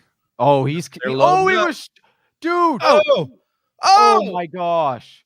Callaway was streaking down the field wide open. Close off? Close off? Oh, you might as well have been. That's how open he was. Oh my goodness, dude. What Winston? Oh, dude, this is just horrendous. This is horrendous. Oh my gosh! What is going on? Dude, there's a couple more dice rolls left. Oh, your boy needs some help. Winning Johnny's matchup. Your boy needs some help. Not good. Jameis Winston, 3rd and 9 here. Seahawks big looking for play. a stop here. That's a big play. Oh my God, Callaway! Right, Callaway is open. Oh, he's got his leg. Oh, sack lunch. Oh, they're gonna get him a pass roughing the passer, dude. Dude, Callaway was wide open. No, he was streaking. Dude, Winston, Johnny, are you looking at? Johnny, you were the best at noticing when your players are wide open and then freaking out about it. It's like, dude, yeah, people are open all the time, bro. Dude, he was wide open. Everything. A check down. He can't see everything, dude. Clearly, he needs. He said he got the corrective eye surgery. You can't tell. Look how hard Winston gets punched here. Look at crunch, dude. Oh yeah, that's definitely a helmet. Face, chest, and then he slams into. Well, you're gonna get. Well, we'll see if Jameis is gonna be able to. It's like when you hit a car crack. Let's put in Callaway as the quarterback, please. Can we put Callaway in that quarterback? I'd be down with the job done. Your boy needs to call in some calls. Oh, he takes out his gum. How many times do you think he's taken out his big old chunk of gum and chucked it across the field? Pete Carroll's 599 times. This is the 600. 600. Somebody needs to pick up that piece of gum. Yeah. What would you give? What would you give for the 600 to give it back to home? Would you take 30 minutes with Pete Carroll for that gum? Yeah, you would. You totally. Jameis Winston stepping back, pointing forward, throwing to Johnny's boy. No. Oh, and he just overthrew whoever that guy was. Yeah, he's like, hey, go. Callaway lookalike. He's like, yo, go deep. I won't get the ball there, but go. Just run that way anyway. Unbelievable. 0 for 5 on throws for 20 yards plus. Yeah. Don't tell me to go deep, Winston. I don't want to just run. I'd like to try to catch a ball every once in a while. Put it in your pocket. Maybe if you throw it to Callaway. Then you'd get it. Unbelievable. Your boy needs Johnny. Your boy needs 5.5 points. Oh, what are you doing? Throw it to Kamara's feet. What are you doing? I love it. Oh, and then look around. Oh, and then he has the audacity to look around like, oh, it wasn't me. Dude, what are we doing, Shaggy? Bro. Shaggy? Yeah. I want to take a look at the wasn't word. Me. Audacity. Oh, it was you, Winston. You want to look at anybody else. 3rd down and 10. And you can't find a single receiver. All you can find is the grass. And a flag. 1 for 10 tonight on 3rd down conversions. That is atrocious. More of that. No flags on this play, New Orleans. Let's just get a. Oh no! Oh my gosh! Oh wow. Okay, good. They got a first down. Good. That's the only way they get a first down, apparently. Oh, is that a Cam Newton throw? Is what Mr. Miyagi is saying. Basically, tell no difference. Someone asked if earlier in the show if they thought that Cam Newton was going to play in the NFL again this season. I think it was Mr. Miyagi. Yeah, I saw that. Yeah, Cam. Yes. Oh my God. Wait, I think you get a little bit more back, Mr. Balloons. But you should do a trade similar. Like get something else from Cup. Get something Balloons battles. This is an interesting trade. You're going to trade Hill and Gibson and get Cup? Get Cup? Yeah. I get Cup, yeah. Absolutely. Yeah. But you should also, you can get something else on top of that. Like Gibson and Hill should bring you more than just Cup. Like I understand Cup is number one. You want to go get Cup, but like have them throw in something, or she throw in something else. Yes, right there. Oh yeah. I would do this deal right here. Cup and Melvin Gordon, maybe. Yep. Even though Melvin Gordon is somewhat of a sinking timeshare too, but like he's a running back that you can use through bye weeks. Yeah. If you can get Gordon and flip him around too. Yeah. Yeah, exactly. Jameis Winston stepping back, 2nd and 6. Thrown over to the right. His receiver was on the ground. Offensive PI here. Oh, did he just? So I'm down by 14. Or no, I'm sorry, 12. A little under 12, 11. So I can't really. I kind of want the Saints. Like even if they score with Kamara, you just want the game to end. Good. Yeah, like just end the game. So just get points for the Saints. End the game. I'm good. I think I'm okay here. Balloons. Here we go, boy. Now we're talking. Now we're talking. Yes.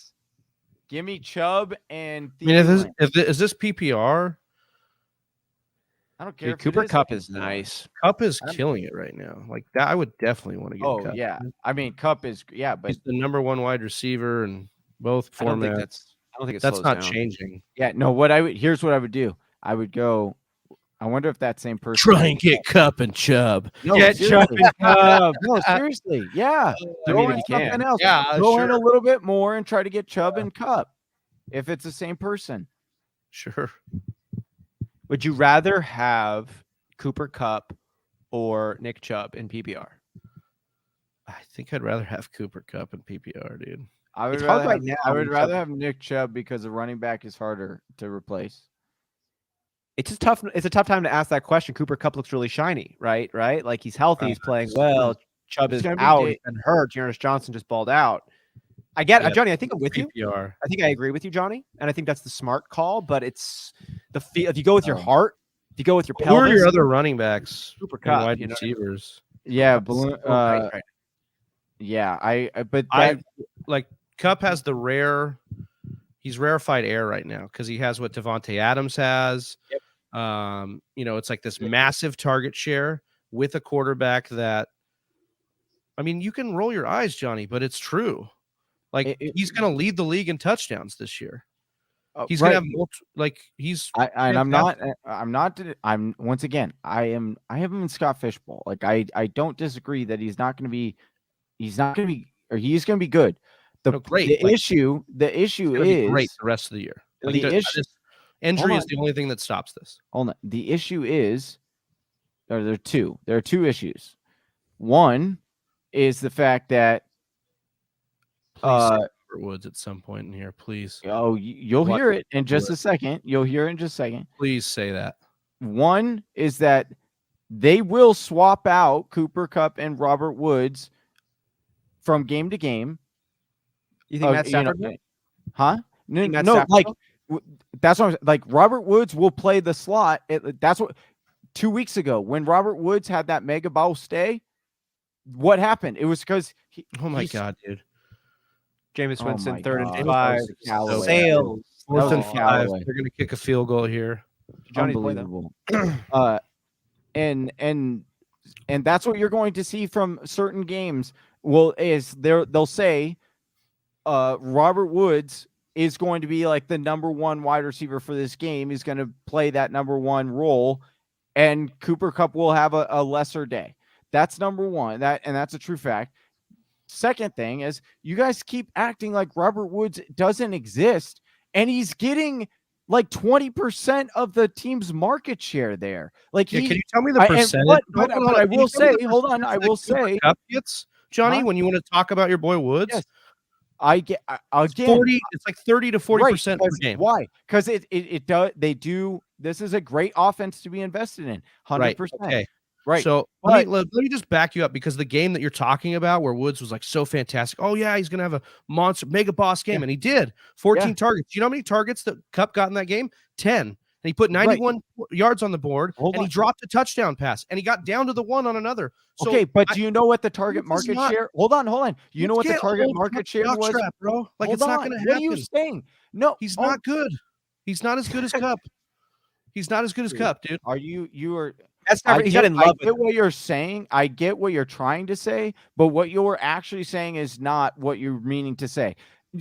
That game where Cooper Kupp still got those targets, you are right. He did still see targets, which is the same amount that Robert Woods here. That game when Robert Woods went off. What happened? The Saints just got the ball back on a first down. Oh my God! Oh. Yes. Oh my gosh. Oh, Callaway keeping your boy alive. 40% market share. 40%. Mr. Miyagi, what happened? Penalty. Let us know. Sorry, we got and then week 2, target market share 31% for Robert Woods, which is what Cooper Kupp sees on the norm. Which is all I'm saying is that every once in a while they swap places. That is the problem. As you guys, you guys call Robert Woods dead, but Robert Woods is a very solid receiver 1. And then if they just swap out Robert Woods and Cooper Kupp is just as good. Robert Woods is just as good as Cooper Kupp. No, he's not. Like talent wise, yes. From a talent, yes. I disagree, but even if you're right, it's irrelevant. Even if you're right, it's a moot point, because Matt Stafford does not feel the same way about Robert Woods as he does Cooper Kupp. It's not. It has nothing to do with how Matt Stafford feels. It's yes, how it does. Sean it has McVay everything to do with team. He's the one throwing the ball, Johnny. He's the one giving Cooper Kupp 40% market share on the year. He's the one who's made Cooper Kupp the #1 wide receiver in fantasy. Hold on. You guys realize the coordinator. I'm with you, like on offensive coordinator. The offensive coordinator's calls, and you realize that they have Callaway. Going deep. You realize that when they call a play, there is a main wide receiver that is it is a play for certain wide receiver. I feel you on the offensive coordinator for that receiver. The offensive coordinator and the quarterback are two very, very different positions operating under very different levels of stress. Guys open. Sean McVay schemes his guys open. He has his play calls in order to get certain guys open. He knows what will work. And let me ask you this. And that's why he knew it. When someone's playing Madden, are they looking at who the #1 wide receiver in that play is, or are they looking at who their #1 favorite option is all the time? Great point. When you are playing, hold on, tight ends, okay, and screen passes, okay. But when you are playing Madden, you know how there's like you'll see on the Madden screen there'll be a red, route. There'll be a red route. Which what does that mean? That is the #1. I know, and I'm just saying nobody cares about that. Okay. I mean, I don't. When I was whipping up in Madden Bowls. That's right. Madden players are on the same level as Sean McVay. No, I'm telling you, go watch. Yeah, but who did Sean McVay go trade the entire farm for? Matt Stafford. And who does Matt Stafford love more than any other player on that team? Cooper Kupp. Hold on, but has he unleashed Matthew Stafford? Okay.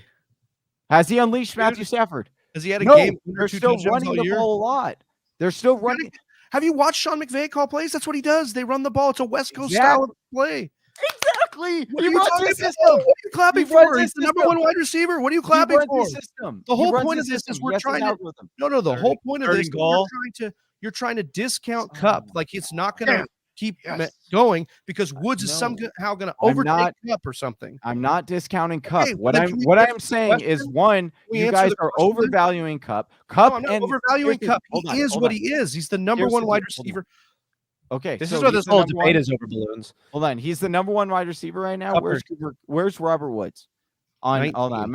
He's 19. I will bet you that they will finish closer than 18 spots apart by end of season, Robert not Woods relevant to what we're talking about. Not relevant to what we're talking about. No, it doesn't finish 15 spots. No, Johnny, because the question was not, is Robert Woods going to have a better end of the year, which is what you're all talking about because you went and traded for him. I get that. The question is, yeah, that's fine. He can have a great rest of the year. That's fine.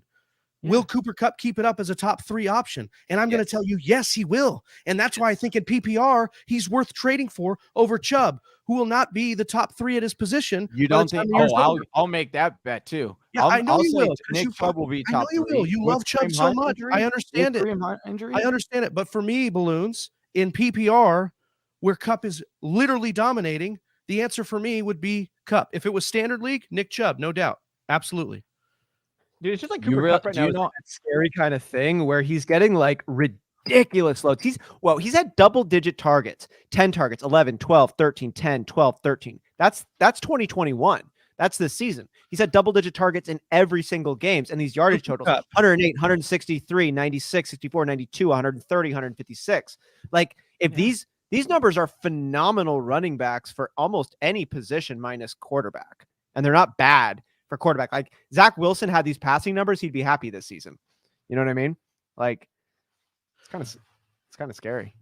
Cooper Kupp is just special. The thing is like Cooper Kupp has done this before, and you want to talk about all these things about scheming and open. Cooper Kupp was essentially the quarterback of the wide receivers for this team. Cooper Kupp is the guy that Sean McVay loves. He has IQ. Hasn't been a top 12 wide receiver last 2 years. No, I'm not saying top 12. He's never been a top 5, and that's what Cooper Kupp has been, a top 5 wide receiver. The point isn't, is Woods going to be good enough to float his floor? That's not my point. Top 5. Yes, he has. Yes, he has. He was the number 5. In 2019, I'm looking at the stats, Johnny. In 2019, Cooper Kupp was the number 5 receiver in PPR. And this year, he's the number 1. And here's the stats I wanted to get to. Yes. He's the number 1 right now. Yes. And he's done, and he's doing things. And that Mike Williams had, hold on. Mike Williams has had, he had his bye. And Williams ain't no Cooper Kupp in this situation. They've been going back and forth. What are you talking about? I'm telling you they're not. I'm telling you right now that Mike Williams and Cooper Kupp are not the same. And I will. You craft the bet on that one, Johnny. And if you want to tango with a Mike Williams connected to Cooper Kupp bet, I'll take Cooper Kupp all day long and enjoy that at the end of the season. Like that's a totally different dynamic. That's a totally different relationship between quarterback and wide receiver. Totally different relationship between the Saints. You guys keep saying this. You guys keep saying this relationship. Let me just hold on. It's the scheme. No, it's not. There's no relation. It does. You could put anybody in there. You could put Joe Schmo from down the street. Players above, and he's going to play. He's going to produce in that position. Why do you think Robert? Why Devontae Adams is producing the way he's producing right now for the Packers is because of the scheme. I'm saying what I'm saying is that in Sean McVay's is that why DeAndre Hopkins has been a top 3 wide receiver his whole career because of all the schemes he played in? That's a little different of a combo. No, there's. I don't know how it's that different. Why are you guys you're taking it? I'm saying there are clear and obvious coaches that follow the same patterns. And when injuries happen to said players, the next player steps up. You think and they have the same amount of chemistry. And they have this doing well predominantly because of the scheme? In part, yes. You put him outside, he struggles. That's even per Matt Harmon's reception perception. That's why he's much better in the slot than he is outside. Robert Woods, why do you think there's a reason why Sean McVay calls Bobby Tree's war daddy? There's a reason. Keep defenses trying to pay more attention to him during film session. The number 1 wide receiver for that team. He's the number 1 wide receiver. Yeah, okay. And the scheme opens up. The scheme opens up that slot receiver, which ends up being Cooper Kupp.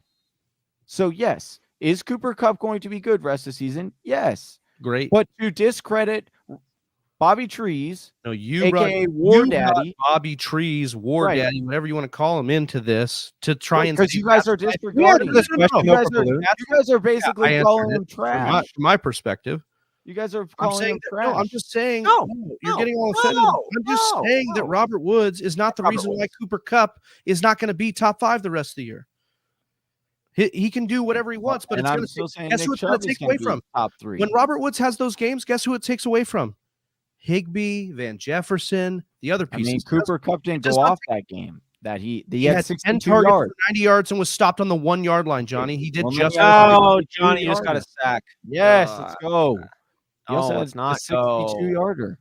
We need to close this game out, yo. And I'm up by 3.5 points. 3.5 points. And Johnny has the Saints defense and Marquez Callaway. Guys, we got to help Brian here out. Would you guys do a fantasy trade? Deontay Johnson for Dak and Emmanuel Sanders. PPR and current quarterback is Heineke. That was my current quarterback, probably. Get him. Yes, another sack. Let's go. Let's go. Back-to-back sacks. Oh, shoot. No. Oh, man. We need a pick here. No, we don't. I could lose this. You could lose this. You will. Yeah. Oh, no.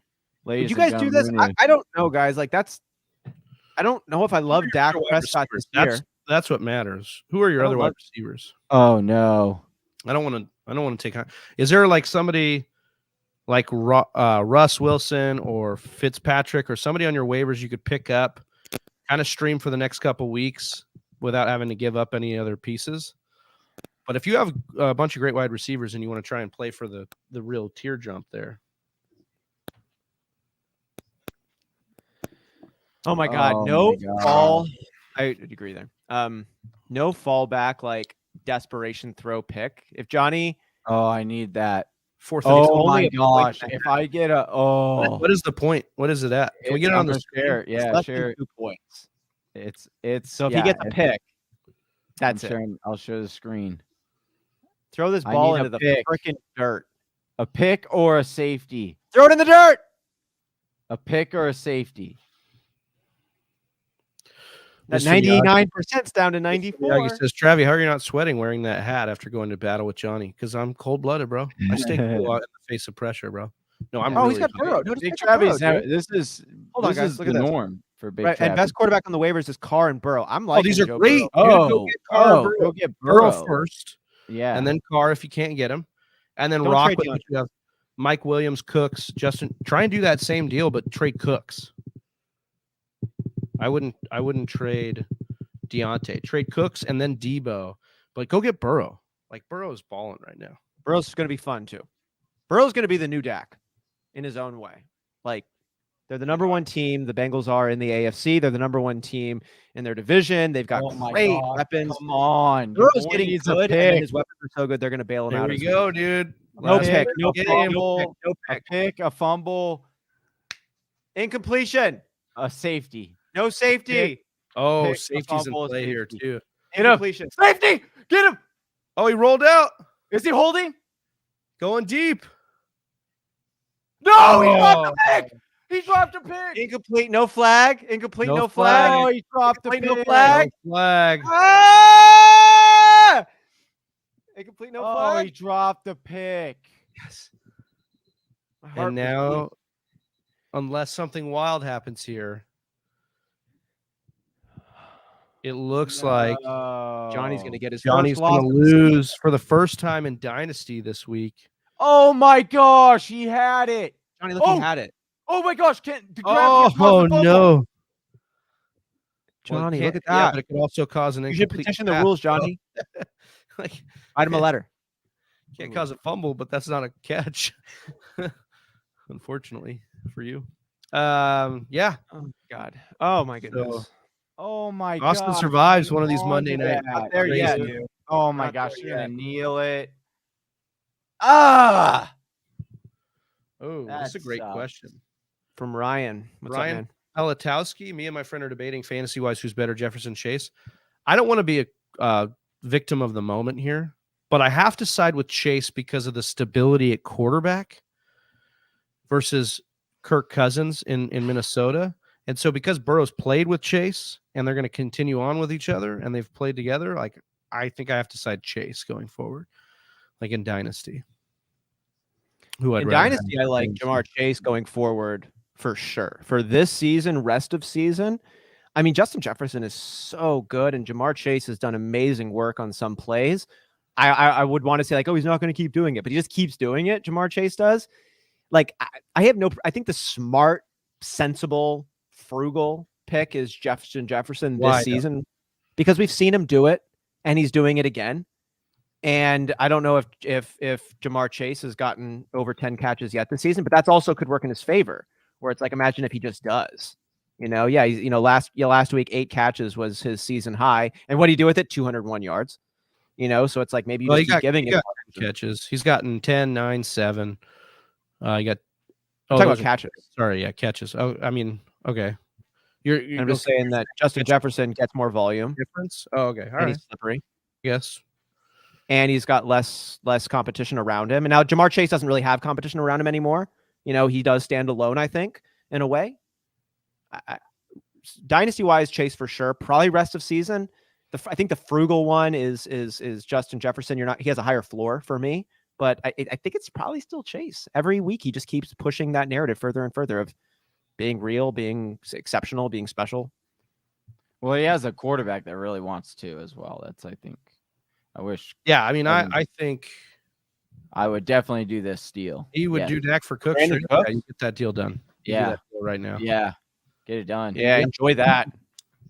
That is the one to do. I'm glad you got to show us the rest of your roster there, and you didn't have to give up Deontay for that. Oh man, I should have started. That's a great question. I think you're probably right with your head, but there's just sometimes again where your eyes are showing you something. And that's just what I'm seeing with Chase right now. Like, he is ridiculous. Most receiving yards in this first 7 games of any wide receiver as a rookie ever. He continues to be the best deep threat in the game. That's what's been wild too, is like he's just this awesome deep threat for them. Yeah, I mean, maybe the upside's higher with Chase. Maybe you're right. I think the upside's higher with Jamar. I think the floor is just higher with Justin Jefferson. Yeah. But I think it's probably Jamar, Jude. I think he's like I think he's just such a true juggernaut. And to Johnny's point, he's got a quarterback who wants to make it happen, and it's good for them. Like, they're winning games because of it.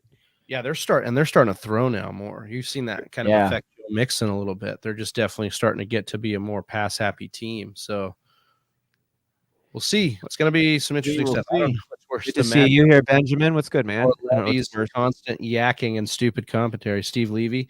That's okay. You can come and tune in with us. Yeah. Watch the game with us. Put it on mute. Come watch it with us. Yeah, hit that bell, hit that subscribe. Appreciate you all for tuning in, witnessing my loss in Dynasty by 2 points, because I knew I should have started Higbee, dude, instead of Callaway. I didn't trust Callaway. He's a ghost.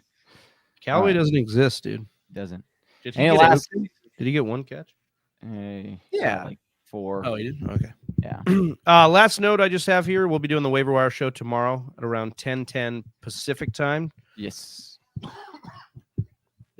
Apologies for we're going an hour later than normal. Power outage, guys. Like they're like scheduled power outage. Like, we have a bunch of signs hanging around our condo complex, and I can't believe you didn't fire up the generator, dude.